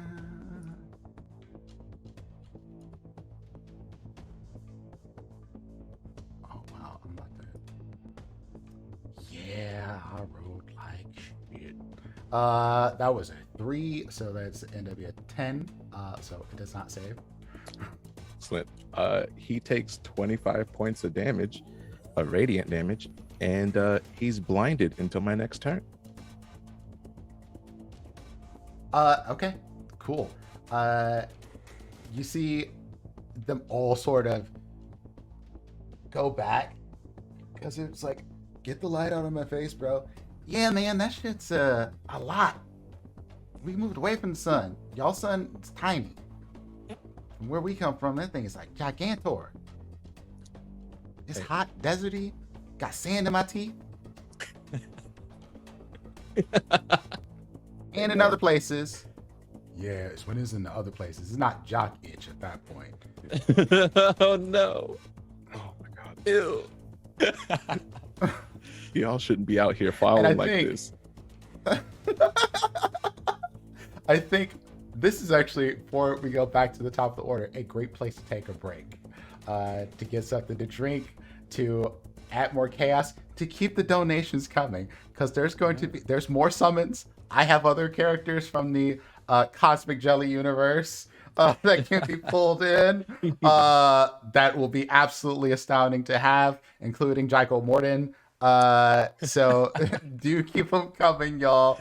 And we will see y'all again here soon. Again, thank you all a lot for being here. We appreciate it. Yeah, I'm so happy with this.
Hello again, everyone. We are back with more Cosmic Jelly in a fight against the Monstar Tiamat. Thank you, everyone who's donated so far. We got in another donation while we were offline. Another couple of donations, actually. For a few of you balancing out odd number donations. And then we got one donation for a Deck of Many Things pull for the Monstar Tiamat. And as assigned, because I rolled to see where the other one went, we're going to have a pull from Danny. What? Huh? You're going to be who's going to get the pull from the deck of Mini. And I feel like at this point, we're just going to start this before we even get back into combat. So, Danny, you tell me when you want me to stop shuffling and pull. Stop. All right. We got the knight. Ooh, it looks so cool. Oh my gosh.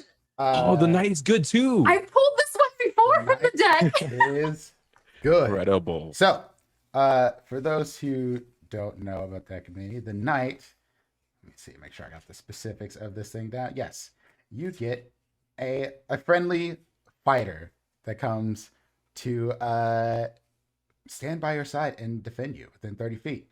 It is loyal till its death, believing that the fates have drawn them to you.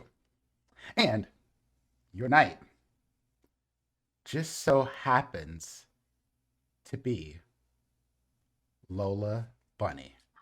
Oh, Oh. a level 4 Lola Bunny. And Oh, the one of the heads looks at her and is like, "You think you got game, doll?"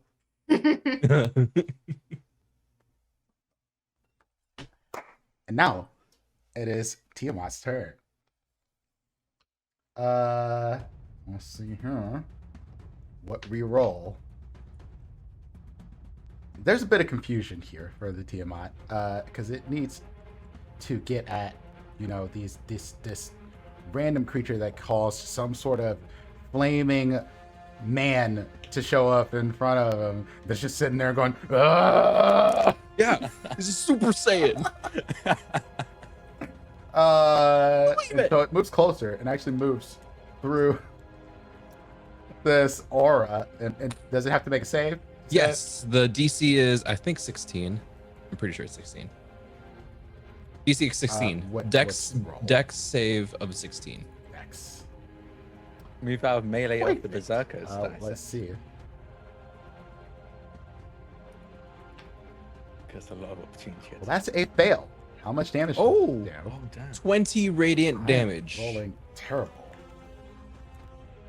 20 radiant damage. It does not like this light damage stuff. It is not a fan of it at all. Whatever this radiant stuff is not. It is tearing the tune out of it. Yeah. You Kaioken could Rasengan say straight it's to the off face. key. Okay, so this is his turn. It is going to now that it's moved up and found space in you. Those who are in melee range of it, well, that are not prone, can take a swing at it, which I suspect means all all of the berserkers get a reaction. I just thought about this. I'm like, this is a terrible idea. What am I doing? Okay. 1, 2, Have at it. 4, 5, 6, 7, 8, 9, 10, 11, 12. Right now, I'm using Google Dice Roller so I can actually see all of the rolls. None of them hit. Yeah, for sure. None of them hit. The highest was a 19 without the +5. So it will swing. How about this? Oh yeah. I'll offer you a bit of a devil's bargain here. Y'all can use one of your group crits here to have all of them crit, but they instantly disappear. Ooh. Oh. I mean, I'm Ooh. personally down for that, but I think y'all should do it. I'm offering this as a The- party option. Yeah, 'cause it's your y'all frat have this party. pool to pull from. Yeah. Yeah. okay, let's do it then. Okay, well, I'm definitely gonna have to use D&D Beyond to add up the damage. Okay, so they all Yeah. crit, Oh, crap. and each one does 1d12. So 12, 24 d12s.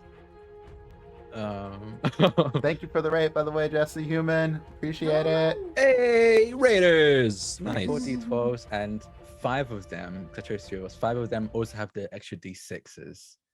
So that's 10d6 on top of that. Yep. Okay.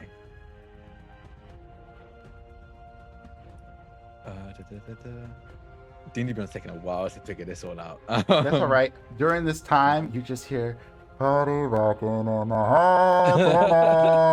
house. Okay, so just the dice alone is 218 damage. What? But I still need to add the +3 modifier, so there's 12 of them, so that's a 26 on top of that.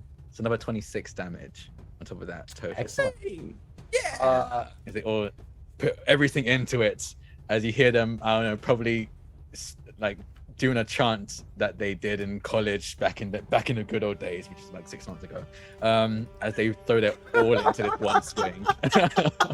And they all just go in on a straight kamikaze run as this thing bites and tail swipes at them, and their axes are all finding purchase, and it's like, I'll live as I died or die as I lived. I'm too drunk for this. Let's go do cake stands. And Dad's just like wipes and- a tear and goes, "I'm so proud of my team." Yeah. But it was quite effective. That was a lot of damage that they did, and you notice that the blue head starts to slump, and it flickers with a bit of lightning, and then the lightning dies, and the pink head does the same. The speed, the kind of blurry movement that it was making before that caused Amryn to get crossed over, that's done. Both of these seem to be out of the fight to an extent. Oh. That's a wild Jackalope's way. Wagon wipes another tear. The Wild Jackalopes were the name of his football team. Cool. And that is all of our reactions, I suppose. Yeah. Which was a hell of a friggin' reaction. That's okay. That's okay. We're not done yet. So, Buck, you see a giant orange chubby head sort of just come down for you and is like, "Hey there." And you see the mouth go to just crunch over you. Let's see if this will hit. 21 is my AC. Yeah, that's gonna hit. You're Okay. going, because that's 33 Okay. the swing. You're going to take 20 slashing damage. Okay. And 11 acid damage. 20 slashing, 11 acid. Okay. Did it roll with disadvantage? It The did not. Sunbeam. Yeah. It did not. Oh. Oh. Unfortunately, the blindness did not stick. Okay. It's okay. It's okay. Probably had eyesight, yeah. Here's the thing. Actually, that was not 14, 11 acid damage. It should be 11 fire damage. Higher damage. Okay. Okay. I don't know if that makes any difference for you, but I want to make sure you knew. That's fine. You get the feeling that it is immune, and you see as they turn their heads a little bit, you see a couple of here, I'll show you what you see. And I can do that.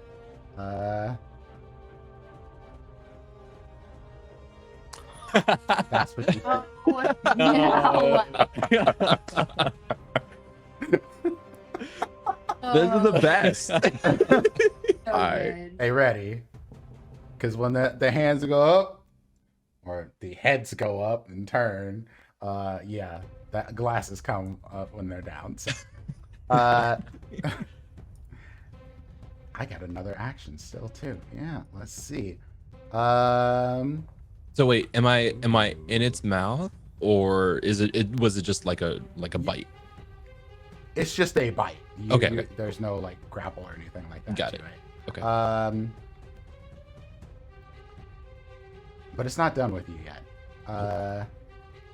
It's gonna take a claw at you. You said, yeah, 26 will hit. You're Yeah. gonna take 21 slashing damage. Mm-hmm. And yep, you're gonna get the whole gamut.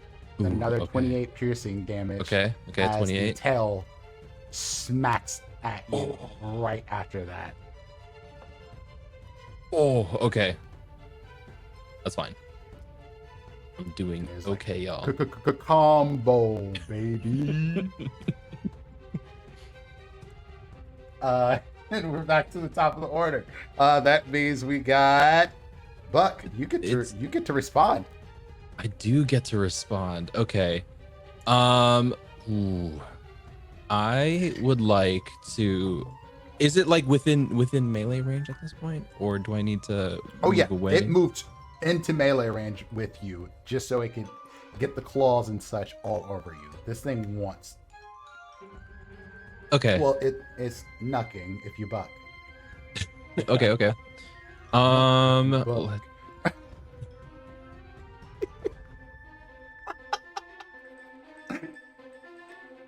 Okay. I am going to. Man, it's close to me. That did not anticipate that happening. I should have though. I should have. In that case, what I'm just going to do then is reach out my hand and cast. Looking back into my favorite cartoons growing up, this sickness emanates from my hand into this monster's head as I cast Contagion. Cast. okay. 14, 22. Okay, so what does Contagion do? So I just basically I need to hit and then it's poisoned. Does a 22 hit? Okay. It does not. Okay. Then never mind. That didn't do anything. Oops. No. Do y'all still got more crits? I was gonna say if think I had- I think I have one more crit. I was gonna say if I can use. I think there's one more. Yeah. Okay, I will use that then. Oh wait, and Drag has 2 crits in the bank now. Thank you, Flakabamba. Yo, Thank you. nice. I'm gonna use them. Trust me, I'm planning. Okay, so Yeah, basically, you can block crit here. okay, basically it just makes it sick, and at the end of each of its turns, it can make a con save. Hold on, I'm reading it. At the end of each of the poison target's turn, the target must make a con saving throw. If the target succeeds on 3 of these saves, it's no longer poisoned and the spell ends. If the target fails 3 of these saves, the target is no longer poisoned but chooses one of the diseases below. So basically, it's a ticking time. It's a time clock. And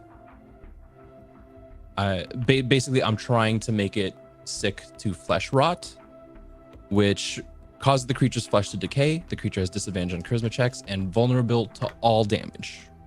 Oh. Okay. Yeah. All right. And that's where I'm at. You are actually very lucky because once a hit goes down, the way this thing is built, it loses one of its immunities. Oh. And it just so happened on my table of immunities that it lost is immunity to poison. Yes. So this What? works. No way. Because the dice rolls, they're telling a story here. What? They're telling Yeah. a story. That's amazing. Poison was number 5. I rolled a 5. That is what immunity it lost. So, yeah. So you have to remind me on the next turn I have. Yeah, so I'll remind you at the end of the turn to roll, and then if it Yep. if you fail or succeed 3 times, if you fail 3 times, flesh rot comes into play. Cool. All right. Next up is Cameron. That's me. I mean, that's me. I'm just getting up after being so dizzy. It's like the little Tweety birds are just, they start tweeting away. And I just like, oh gosh. And I look around, get my bearings, and I see the dragon and just, and run towards it and try to, we'll try with a great sword this time. And Is so your we're great gonna sword a +1? It's not. Does it need to be a +1? If you have any items that are magical to hit this with, I would recommend you use. I don't. But isn't it vulnerable to all damage right now? What sword right do you now. have? What's the name of the sword you have? Just Is a it just normal great Oh, sword. okay. Yeah. Never mind. Isn't it vulnerable to all damage right now? I will say that since it's taking this thing, it's gonna have a little. You are more likely to find purchase. I'll put it like that. Okay. So I think I rolled 2 so far on here. Yeah. Like going so slow. I think the first 2 definitely don't hit. It's a 16 and a 14. Yeah. 25 is 25 the- hits. Okay, and then one more. However, we have dropped the AC as well because it does not have some hits, so it is down to 23 AC to hit. Yo. Cool. Sweet. So I got a 24, and then my 25, and then the last one crits because I crit on 18s. So I got 1 hit and then a crit. So the hit Okay. is going to do. It's rolling it. I'm going to re-roll one of those d6s because I have great weapon something that allows me to do so. So that's going to be a 4 plus 5 plus 5, so that's 14 slashing. Yep. And then the crit will do. You said max damage, so that's 12 plus 5. And Yep. then whatever the dice are. So You get to roll another dice. Yep. oh, I'm just gonna roll 2 d6 right here because it's adding the thing on it. Yeah, if it's going too That's slow one. in there, do that thing. We rolled 2. Okay, so 5 and 3. So that's 12 plus 5, 17 plus 3 plus 5. That's 25. And Plus I total also 25 all damage. no, that was for the crit. Okay. What did I say the first one was? What? 14. 14. Okay, so 14 and then 25. And then I have some other damage to add on top of that. I get to roll another damage die after the total has been had. Yeah, so that's another 4. Did you roll the d6 that I gave you? Because everyone gets a d6 once. I every didn't turn. roll that. Cool. Okay, and then I get a bonus action. I get another attack. That doesn't hit. And it wounds because it critted. So they have disadvantage on all attacks until my next turn. The Ooh. total of slashing damage is going to be. I am going to blow a legendary action to resist that wound, just so you. Doesn't have a save for it. Can it resist it? Yes, as a legendary action, I can Okay. just make that not exist. Sure. So that's 43 points of damage slashing. Damn. That's still a shitload of damage. Yes, and I'm sorry because I'm gonna hog all the screen time right now. I have it. I'm gonna axe the church. Do it. I'm so sorry. This dice They hate me so bad. Okay, but we're gonna try. We'll take the two highest. 23 and 26. I can't remember what hit. Okay. 23 is AC now. Cool. So that's a reroll because I reroll 2, so that's 4 plus 4 plus 5. 8, 9, 10, 13 for the first hit, and 9, 10, 14 for the second. So that's 27 points of slashing there. Okay. And that's it. Thanks y'all. Thanks for sticking with me. So, okay. That was a lot of damage. It does not seem like it did quite as much as you wanted it to, but it did a lot. That's fine. I'm happy it did any at all. And you see the green head is now starting to look incredibly angry, and is starting to bulk up, get big.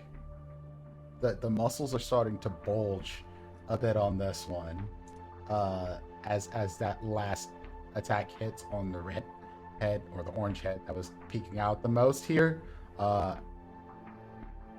They look pissed off, to say the least, and are ready to come at all of you.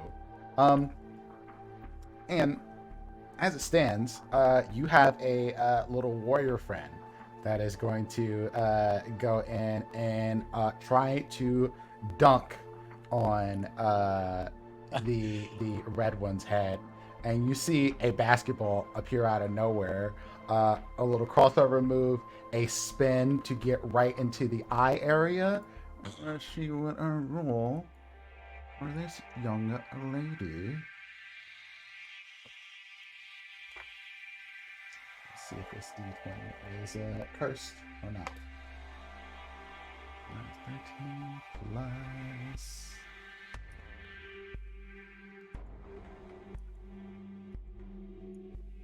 Nah, she's not gonna hit, unfortunately.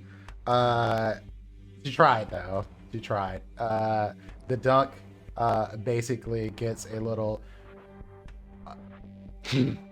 just a breath goes out and just kind of blows her back to her space. No, Lola. Don't call me doll? Question mark. At least you tried. And next up is Daz. Daz still hulking out himself. There's a slight glow from behind the Letterman jacket as you see the tramp stamp glow, and I'm going to use my bonus action to activate my insignia claw. Not insignia claw, Eldritch Claw tattoo. And as that glows, you see tendrils wrap out of this tattoo and start wrapping around his arms, and then go even further in his arms, adding an extra 15 feet to his reach. And just massive claws reach out. How far away am I from them right now since they moved? Are they closer to me now? I would say you're probably closer. You're probably about 15 feet. Well, I'm going to stay exactly where I am. And I'm going to use my two actions. As you see this, it even wraps around my head. And now all of my unarmed strikes have a range of 15 feet. As I'm going to bite this thing twice. And I'm going to make both. I'm going to make the attacks reckless. So I get advantage on them both. Okay, so it's a 26 for the first one. That hits. And a nat 20 for the second. And with Insignia's Claw, every single one of my strikes have an extra 1d6 attack bonus to it. And then I'm also going to use Infectious Fury. When I use a natural weapon, then my target has to make a wisdom saving throw, DC 22. Okay. DC 22 will save. I'm gonna be using it on both attacks. You I have to make just hit it. It is a 22. You have to make 2. So I'm gonna be using it On on the both. first one. Oh, okay. The next one is a 33. Oh damn it. Okay, cool. But then With save throws, there's a plus 17. So that tells Okay, you how terrible yeah. I rolled that first time. okay, good to know. Okay, cool. So that is the 2 attacks. So 8, 2, 6. I think as a total of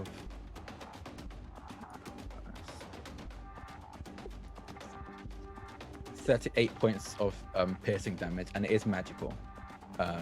So it goes through its resistance. Alright. And I think that will be it for now. And I just say, I told you, I'll carve it into your goddamn face. That seems really, really aggressive.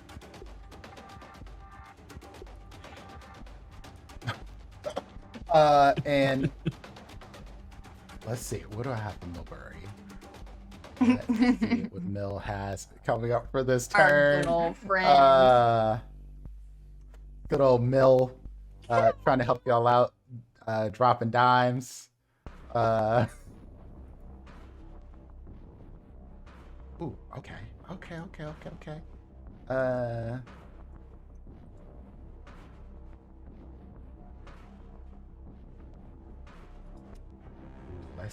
Let's see how this works. I think Mill. One of these. Let's see how this works. Yep. All right. Let's see if I got the details of this right.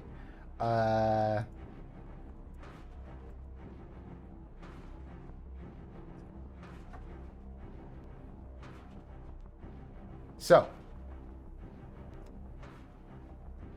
Mill comes dribbling up towards this thing's face with the ball. It's like, now you see me? Now you don't. Like, with trying to like do a little crossover move. Now, Mill, as you all can see, is not very fast or very agile or very athletic for that matter. But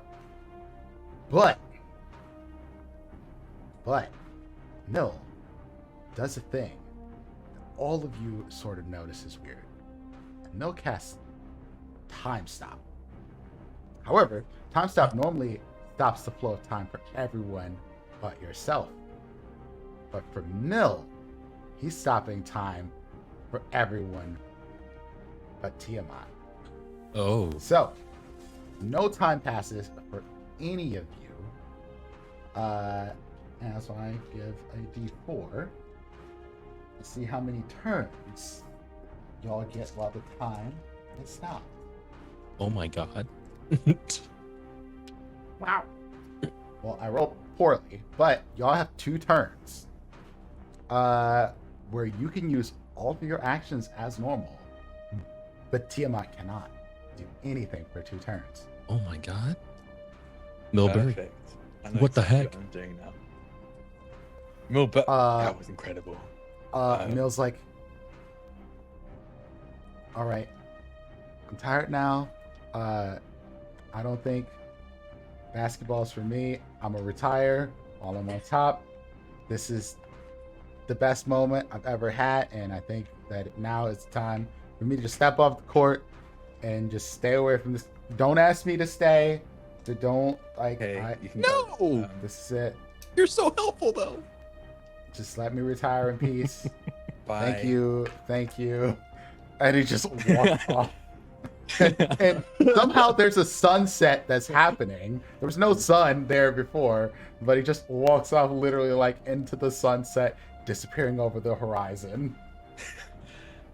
Oh, then. I mean, let's go wild while we can. Yeah. So, Crawford, your turn. All right. Well, real quick. If I continue focusing on Sunbeam, can I still cast an additional spell? Yeah, it's not a concentration spell. Yeah. Excellent. So Yeah, as long as it's not another concentration spell, absolutely. So I'm going to go ahead and also cast Blight at as max level. Oh, Okay. What is the It's a con next save. level you have available? And it's con save. All right. Yep. Let's see. Blight at Let's say 9th roll. level. Oh my god. That's evil. I don't Yeah. appreciate it. It's a Constitution save of 19. I am going to blow my advantage because I just rolled like absolute trash. That was absolutely horrible. So let's see. Okay, much better. 29. Okay, 100% success. Just takes half of 71, so that's like 35 damage. I'm glad I saved.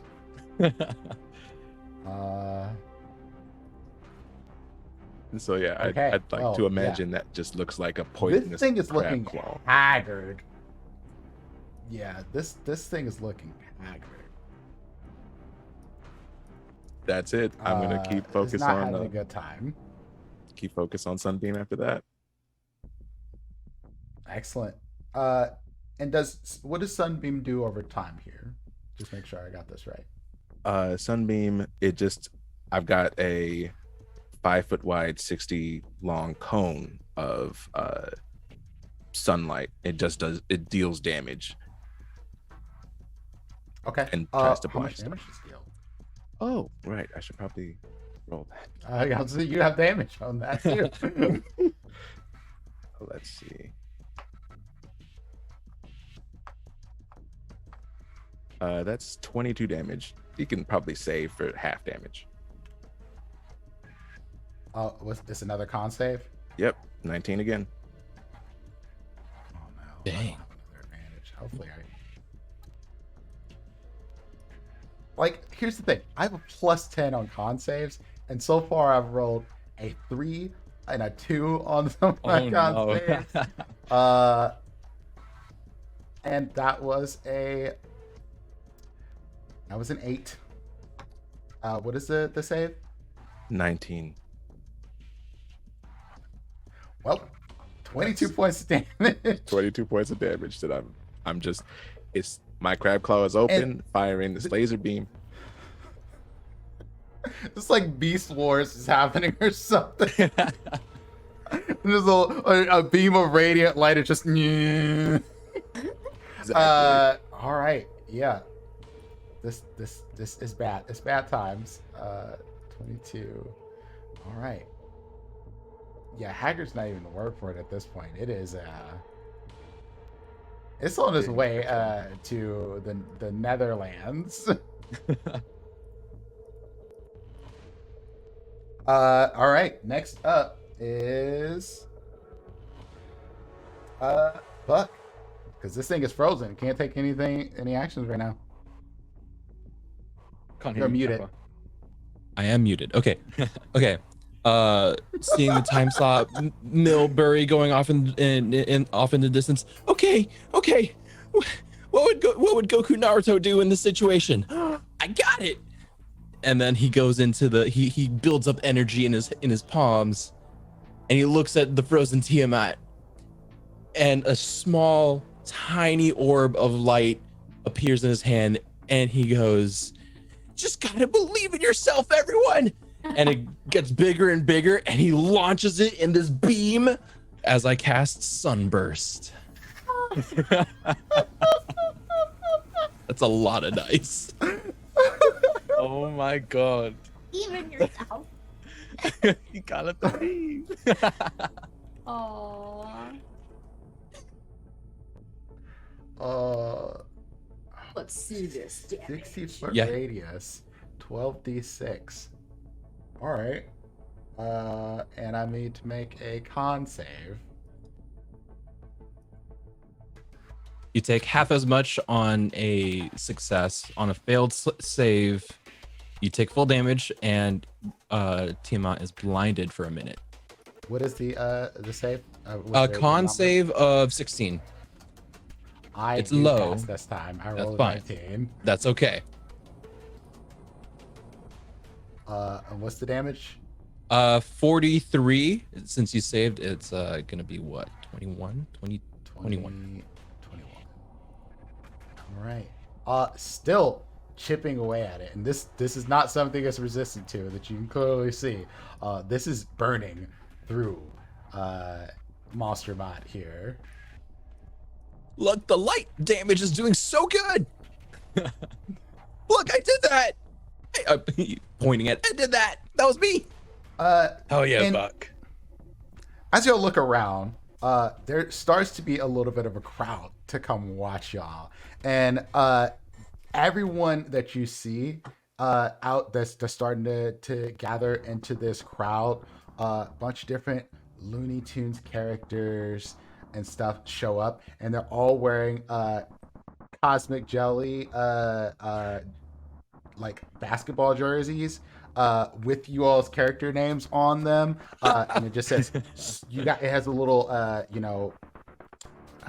do you call those things, like a little patch for like the advertisement that's sponsored by Space Force, because of course it does, and everyone's just like, it's starting to be like a cheer going on for y'all to win against this thing. And we move on to the next turn if that's all you got. That's all I got. And you just hear a bunch of people like, you gotta believe in yourself. Believe it, believe it, believe it. Does there inspiration? They're inspiring it, cheering it, and you, Amarin Sword, with the magic of belief? I'm just kidding. I got that. I got you. I got you. Next turn, I got you. I'll put it like this.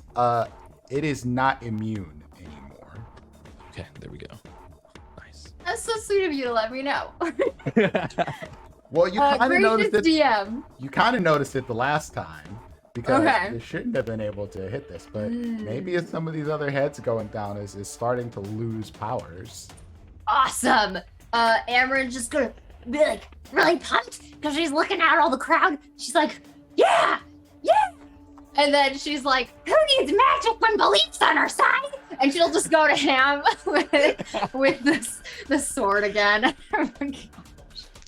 I'm sorry. Look at this, my gremlin energy I love tonight. it. That's a crit. Absolutely amazing.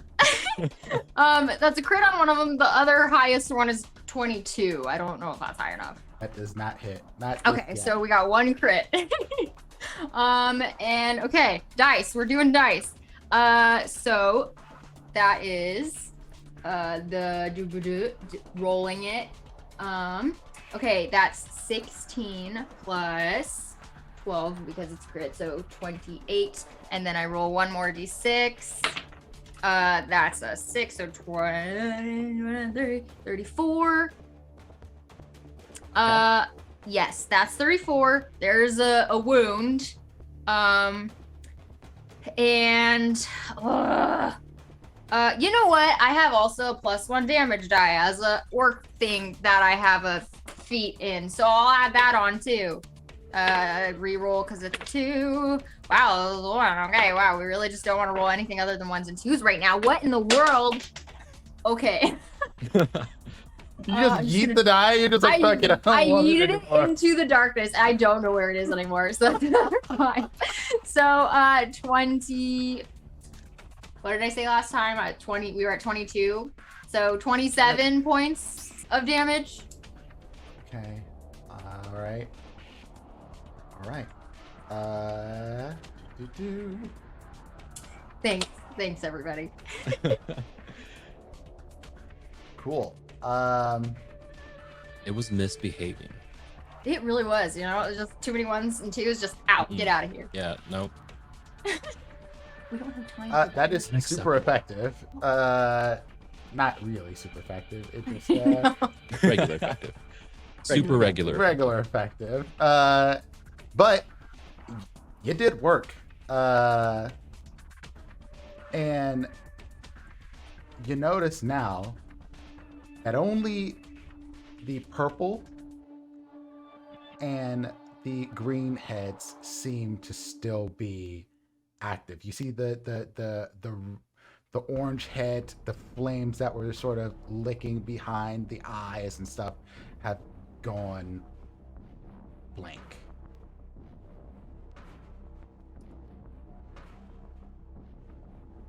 Like Perhaps its also eyes another just went unit, who white. knows? Hmm. No, just more like it literally had fire behind its Oh, eyes. okay. Essentially, Oh. Now it's like the fire is out.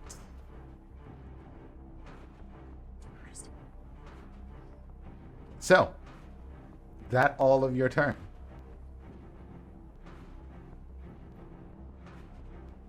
oh, I'm so sorry. Yes. Yes. I had this very ADHD. Fun.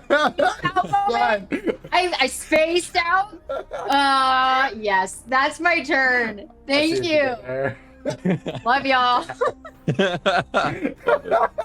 So embarrassed. I appreciate you, Danny. It's fine. I appreciate Bye. you too. Yes, that's it. Yeah, Daz, on you. So the green one, because you mentioned the green one looks like it was bulking up, and Daz Yes. is barely right, especially in the rage, is barely okay with Amron being bulkier than him. He can't let this thing be bulkier than him. So he's gonna square up to the green face particularly, like, and specifically gonna target this one and move over. If I can, with my 50 feet of movement, go move over to them. Even if I can't go fully face to face, if I can get 15 feet away from them, that's all I need, because of my Eldritch Claw. And I'd say you can move close enough. Yeah. Okay, awesome. Be all up I'm on it going if to you want use my 3 crits on every one of my attacks. My first attack, my second attack, my bonus action attack. And the thing is, I just learned that I've been doing my crits wrong. I have brutal critical, so every time I Yeah, crit, yeah, I can add 3 additional weapons Oh. to that. So I think you said so just do 3 maxes, right? For crits, and then I'll roll the rest of the dice, right? Then you roll the rest of the dice. So it'll be sure I'm actually looking at the right thing. So right, yeah. So that will be 15 14 14, so 28 plus 15. Oh god, I'm tired. 28 plus 15 is 43 points straight off the bat. And then one,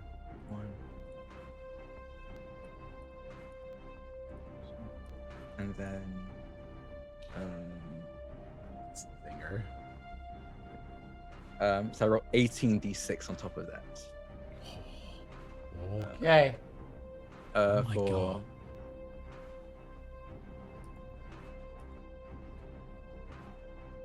94 points of piercing damage. Some of that is necrotic, but does that matter, or should I let you know which ones are necrotic? It doesn't. Okay, In yeah. this particular case, will not matter. An additional 94 points of damage. As Ooh. I claw and bite, you just see like I said, I'm 15 feet away, but you see this like almost like an apparition of Daz, like almost like the conglomeration of all of the previous Dazes that you summoned had joined together to make a massive Daz, and claw and bite at this. And you actually see, like, if it's enough to do any scars, you see the beginning of wolf being drawn on this creature's face. He is gonna carve it into his face. And I've been holding on to my legendary resistances and reactions here for something like this. In this particular situation, for someone does a metric fuckload of damage, I feel like I must react. That's fair. And this green face one shakes off this time stop with its legendary resistance. I mean, that's fair, because That's they fair. still have to make some saves, because each one of these attacks are going to have a infectious fury on it, so they have to make 3 DC 22 wisdom saves. Let's Dang. see how those go. Called Drac 29, 36, and 38. Okay, they all save. Apparently I've gotten lucky on these, but it is a plus 17. So Yeah, no, it's fair.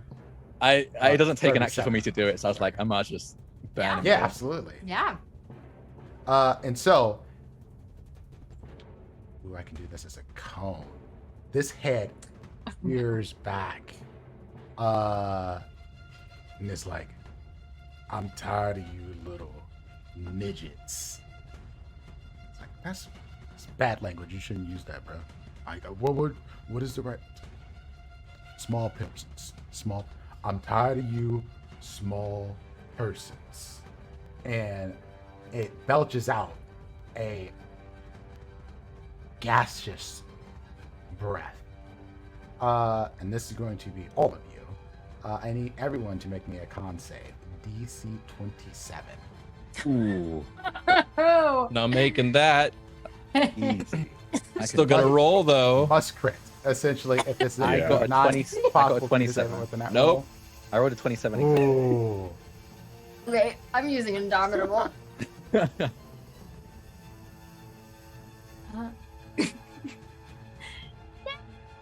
It's still better than what I rolled before. Darn. I did not pass. Is it What? It smells so bad. is it poison breath? It is a poison breath. Okay, I have advantage against that. So it's going to do 80 damage for those who don't save, and 40 damage for those who do. Unless you have resistances of some sort. Nah, but it takes my temp HP is exactly 40, so Oh, it just takes away my temp HP. nice. I have resistance to poison. Because I'm a Warforged now. Ah. Yeah. Machines don't get poisoned. Makes sense. Machines don't get poisoned. Are you kidding me? Well, not even look alike. I am still a crab man.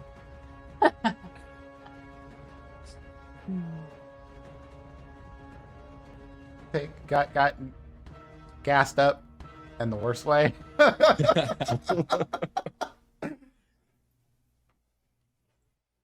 So 80 for anyone did say 40 for those who do. Oh yeah.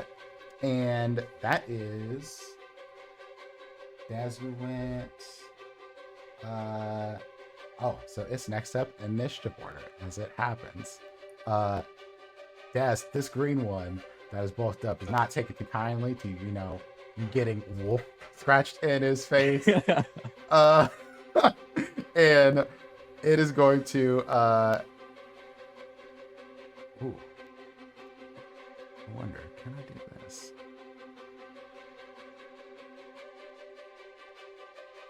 No, I was gonna do the thing first. Let's say it's going to multi-attack, so you're going to get a claw.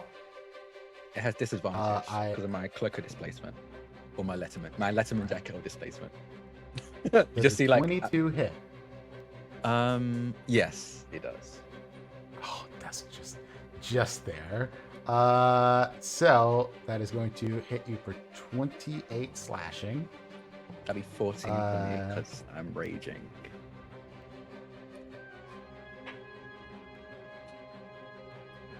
Barbarians, Oh, y'all. that's a Oh, crit. 20. That's going to be a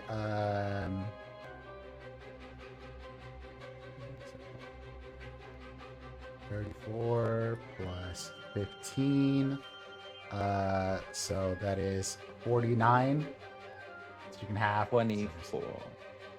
25? 24. Yeah, you just round it down. I don't care. Ugh. And it's got one more. It's going to just reach over with the tail and go to attack. That is a 26. Yes, that does hit. And you're going to take another 28 points of piercing damage there. So it's down to 14. He's still just, And he's feeling good it's- still. Is that all you've got? it's gonna blow one more thing. How much HP do you have left? It's 206. Mother God. I literally have not been hit except for the one big hit at the beginning. So, this is. Roll me a charisma save. I just want to see what happens. More than Ooh. it's actually going to do anything. Okay. That is a 21. Power word kill. Okay. So, Tiamat cast it Divine Word.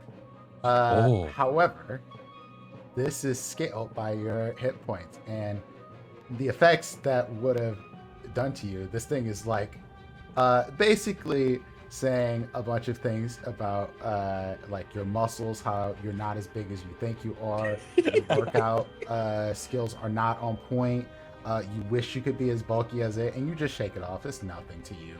This thing is clearly delusional after getting destroyed by you. I'm So, clearly incredible. You know,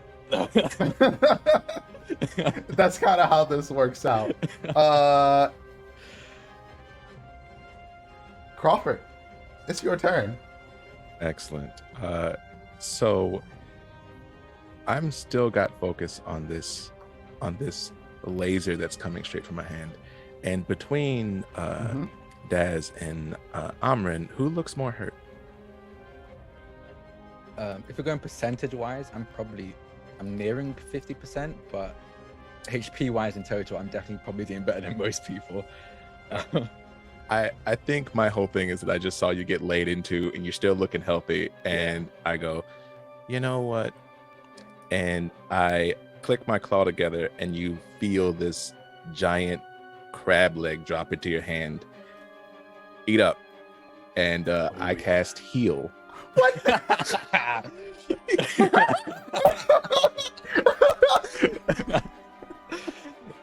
The body of Crawford. So that's just 70 hit points. What? 70 hit points. Oh yes. Fantastic. You just see him wolf down on this, pun intended, as he just slobber goes everywhere. Actually, no, he like pulls out from nowhere a napkin and ties it around his Lesserman jacket just to make sure he doesn't get his chest dirty, and then wolfs down into it. He's like, and I was hanging on to that for a reason. And then I'm going to roll sunbeam damage. Yes, please. It's another Constitution saving throw of 19. I need to do this. 23. Okay. It takes 13 damage, radiant. Yeah, it is clearly on its last heads. Just got to keep my It's very close frontliners to being out open. of this. Cool. Top of the order. Buck. Okay. I see I see Daz wolf down this crab leg. Oh, my favorite food. And he's super beat up. Like eyes swollen shut. It's kind of just all bruised. He's like, okay. Looks at the spiritual guardian. I can do this. And I will hop onto the hoverboard, zoom over to Amrin, and go. Light seems to be doing the most amount of damage here, so here you go. And I'm gonna tap your greatsword and cast Holy Weapon on it. At what level do I want to cast this at? A high level. That's Hold what on. I suspect. You got Hold on. level. Hold on, there's so many Scale? spells in my list. Hold on, I gotta find it. That's cool because the Oh, thing is no, happening right now. Because Yeah. I had not pulled my deck of mini. I was for gonna ask you. this. Dude. I've been Yes. sitting on this for a while, right into a pivotal moment, and we're about to see what happens. Right? Holy Weapon is enchant imbue weapon you touch with holy power. Okay, great. So it'll deal an extra many d8s. Many Basically, it D8s. deals an extra 2d8, but then yeah. So your weapon is buffed up. And then I'll just go. Just make it count. I'm gonna try and hold it still. Okay. and I'm gonna zoom off and do my best to grapple it for when time stop releases. I think time stop has released. Time They stop used a has legendary released. reaction to. Yeah. Oh, time stop has released. Yeah. Okay. He used the legendary resistance to break time stop. Okay, Because, great. It was getting you beat up too much. Great. I Dad will. was doing too much. Then in that case, I will go in and just attempt to grapple it. The belt, the WWE Championship belt, starts to glow, and you can see. Oh no! What is So the this? skull? That's not good. That's bad, right? Isn't that death? Is that bad? That is death. That looks bad. Do I die? I don't think you No. do. No. This is Oh. for the monster, right? Just keep going. Keep going. Okay. We got a thing. I will- The thing's gonna happen. The belt of Storm Giant Strength glows, and this otherworldly power causes this tiny kobold to be imbued with the strength of Storm Giants as he attempts to grapple one of the heads and keep it still for a critical blow from a holy weapon that he just blessed. Oh, fuck. So holy weapon would have to wait to your next turn to attack. No, it would be Amren's greatsword. Basically, whenever Amren makes Gotcha. the next Oh, attack, okay. I see. it's just a bunch like Oh, buttloads of d8s added on top of that. But you're trying to grapple Got this, it. right? Yeah, I'm trying to grapple it to I don't know, give advantage to the strike or something. I don't know. Keep it from moving. Okay, I'm going to make a contest. I guess you can roll your strength and contest this to see if you can hold it in place. Okay. Your strength or athletic. Athletics. Oh nope, Yes. that was bad. I have a +9 to athletics and I rolled a 3. Oh no. Oh, As it stands, I also rolled a 3. Oh, I have a plus 19. Why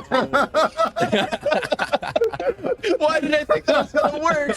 I don't know. You're Even trying a to kobold. giant Like, strength isn't gonna This is do like hugging, Galactus's face as a human size. That's fair. That's Like- fair. Yeah. That's fair. I'm grappling. Buck is like, it's kind of like, Hey, Buck. Next time when we're done with this, you should join me in the gym. Got a great workout to help out with all of this. So. Amarin.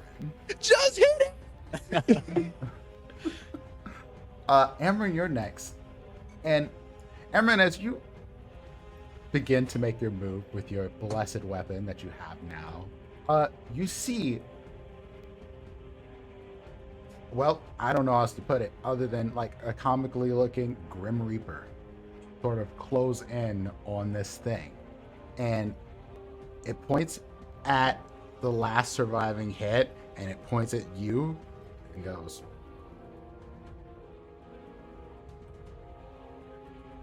and it heads straight towards the Tiamat. You sure it's not pointing at me on the team, Matt? And motherfucker, I have such bad luck.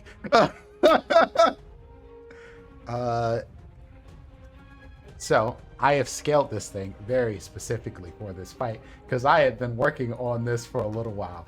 This Grim Reaper begins to grow to be first larger than a human size, then larger than that, then huge, then eventually to be the size of this Tiamat.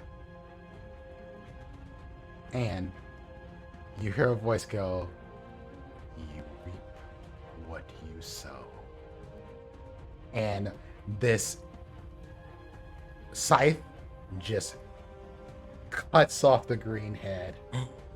And the skeletal hand just grabs it as the head goes off and hands it to you, Daz. Finish your work. You see a clawed, oozing eldritch energies just finish off Wolf Man on the face of the green of the green head of Tiamat, and just holds it up. Yeah. So as is written, this thing has a 1d8. So it's basically like a really weak thing that has a lot of immunities. Well, no, that's not what we did. It has to do a little bit more. That scaled up to 14 d8s. There's Well- one head left, Amarin, that is still alive, but it looks like this thing is trying to turn around. It is deciding that maybe whatever has come from your planet and this creepy things that's happening here is a little too much for it. So you have a chance to finish it off if you like to. Which one is this? Which head is this? The orange, right? The last head left is the purple head. The purple head. All right. As soon as Buck does the holy weapon, she's just like, Just getting super amped and just like this, lifts up the sword, and it glows in this bright, like shining beam of sunshine. And when that Grim Reaper points to Amarin and was like, no, she's like, oh no! I've put way too much work in this for you to get the final blow. And she's gonna run. up to it and try to just do a leaping jump and try to chop this one's head off. I don't know if you Okay. have a weapon the size to chop this head off, but you can No. try. We're gonna try. Do you, boo boo? We're gonna try. Okay, I'm gonna roll these on Jordan because I It's don't. anime. Okay. Let's see here. So we got 2 natural 20s, Hey, a 10, and a 19. Okay, Which are 19 crits also. So that's I'm 3 just crits. gonna tell you right now. How? What? You win. You win. This is over. And you're using your blessed great axe, I suspect here. And you said you want to cut this thing's head off. So that's what you get to do, and you get to chop it, and it is not ready. And it is like, no. Claws moving out, and every time you chop, your axe seems to get bigger and glow bigger and glow bigger until you're carrying an axe. When you bring it back, it's the size of one of these things' heads, and the last one just chops through a couple of heads on the way down. And Amarin is now just covered in gore. But it is tunified gore. I don't know how else to put that. And the crowd sort of surrounds you. And the Tasmanian devil comes spinning around you. And you see the little whirlwind make all of your blood fly off of your person. They're clearing you off. They're cheering you on. And they're like, space, force, space, force, space, force. And lastly, you see a bald man come out of the crowd. And he's like,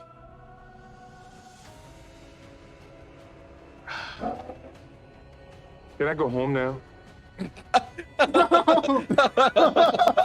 My. Is that the? No way. Is it really you? Is it? Really... Dad's gonna go up to them and just like touch their face. He's real. Everyone, he's real. Is actually him. It's squeak like pull on his cheeks. It's him rubbed off top of his head as well. Who is it? wait, what? No, that's done. It's a soundbite. Yeah, that was the wrong soundbite. It doesn't matter. Anyway, you all, you all win. I don't know how to put it. You get picked up. Your ship comes flying back towards you, and Marvis is like, "Y'all are weird." Thank you. That was real weird. You're telling me. I mean, you're one of And us. You can when talk you now. get to Marvis, there's a weird thing that happens that you see in the ship. The ship is decked out. This ship has like bling on it now. Like it's got like the fluffy dice hanging over where the front of the ship's control panels are. Freshen a license plate. There take ice is in the mirror, you know. exactly. there's a particular soundtrack that is licensed and we cannot play on the stream that is happening, but you hear "Come on and slam" and "Welcome to the jam." And y'all get to fly out to that victory music as you get cheered on by the tunes, and you have protected your planet once again, maybe for the last time, maybe not. But that is the end of this Oh. cosmic Amazing. Fun. I loved every second of this. Oh. I was scared to play the "That's All, Folks" one. I was That's real. fair. I'm like, Yeah. Out of all the ones, I think that might be, yeah. I downloaded that one. I was like, you know what? I'm not gonna touch this one. It's not my channel. But thank you all so much. Yeah, we smashed goals. Hell yeah. Donations were wonderful. Yes. We hit $5,371. That is ridiculous. Believe it. Believe it. Hell yeah. So that is $5,371 raised for Color of Change. Thank everybody who donated here. Thank everyone here, both tonight and all the nights that we've had going so far. The various casts, y'all are amazing. I've loved watching all the different games that have happened this weekend. Reminder, tomorrow night is trivia night for offline community and Discord with Strix and Candle holding that up.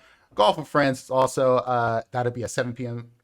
Central Time. Golf with Friends going to be on Tuesday, streamed community event with Jammy Whammy Games. That is also at 7 p.m. Central Time. And then reminder that normal broadcast schedule is back to normal coming Wednesday, May 18th for Stay Alive and that wonderful cast over there. So do come through for that. That'll be at 7:30 p.m. Central Time on Wednesday. With that said, let's let these people tell you who they are and where you can find them before we roll out. So going back around the table, let's start with Drac. Hi, I'm Draconics, or Drac for short. You can follow me on Twitter at Draconics. That's DRAKONIQUES. I kind of stream all over the place, but you can find me on Mondays over on Cold Press at, God, my time zones are very weird. I think it's 4 p.m. Eastern on Cold Press in a Great Oozescape, which is basically we all play oozes. Is a ton of fun. On Tuesdays, you can find me over on Table Story at 4 p.m. Eastern in a homebrew fantasy campaign called Kingmakers. I just placed a lot of content warnings because that's like emotional damage, the TTRPG. So be prepared if you're going to hop in on that. On Wednesday at 6 p.m. Pacific or 9 p.m. Eastern over on Rule of Law, you can find me in a subsystem campaign called Infinite Horizon. I play a time-traveling lizard alien, which is a lot of fun. On Fridays, I'm over on Key Times at 6 p.m. Pacific or 9 p.m. Eastern in a Pathfinder 2nd Edition campaign called Parliament of Owls, which is an all-villain campaign. And I play a very awful, terrible person, but it's a lot of fun playing that terrible person. And every third Sunday of the month, you can hear my voice on an actual play podcast called Super Riders RPG, kind of like Sailor Moon plus Pop Idols mushed together. And I play an adorable cinnamon role in that. I'm also the co-founder and event organizer of Friends Roll Dice, which is a TTRPG Twitch channel, which is I'm actually worked there with I don't know where I'm pointing with Kappa. And so if you follow Friends Roll Dice on Twitter or Friends Who Roll Dice on Twitch, you'll see some of the things that I have my fingers in working on behind the scenes there. And that's everything from me. Amazing. Danny. Hello, that's me. I'm Danny. You can find me on Twitter at Danny Ogani. I just make stuff like dice bags and do cosplays, which you can see on TikTok mostly at Bitterthorn. I do a Fern Calloway that is just pretty cute. So yeah, talk to you there. Perfect. Captain. Hello, my name is Christian, better known as Kappa in most online spaces. Thank you for being here today. You can find me on Twitter at the Kappa Chris. I'm in a couple of things.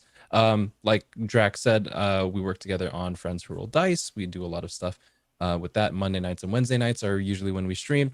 As for me personally, you can find me on Roads Uncharted, an actual play podcast, the first actual play podcast set in the Genesis system by Fantasy Flight Games. You can find that anywhere you find your favorite podcast. New episodes release on Fridays. It's just a really nice, feel good adventure set in the homebrew world of Rajiv by the wonderful at GM Dax on Twitter. Coming up in June, I'm going to be we're releasing a new podcast with, I'm releasing a new podcast with Brandy Rose on Patoot Podcast called To Be Movie or Not To Be Movie.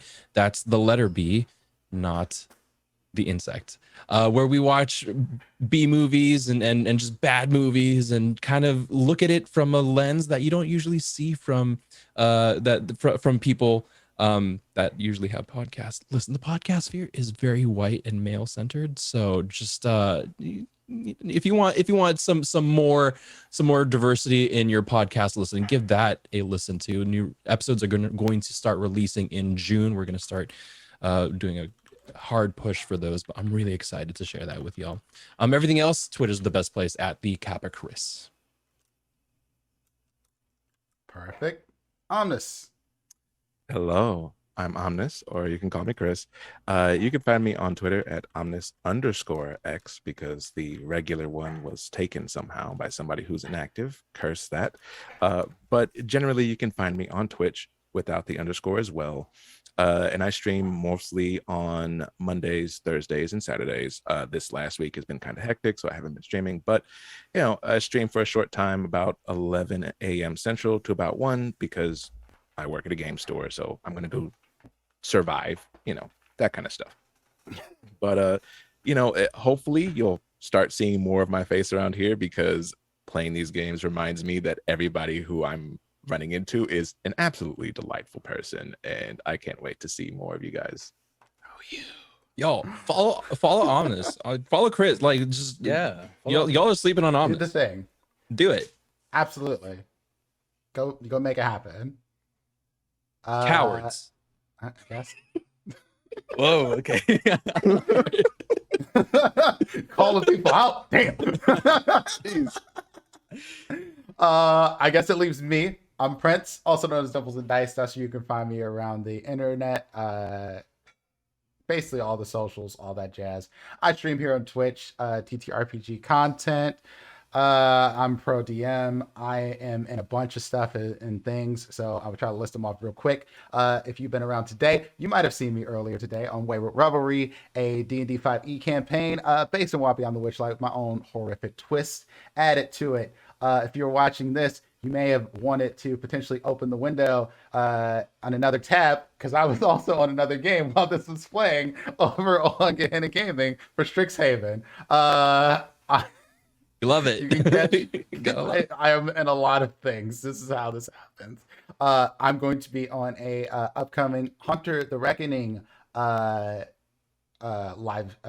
actual play stream when that book comes out. So do be on the lookout for that. That's coming up in June. I have a Scum and Villainy game coming up where I'll be running with a bunch of wonderful people.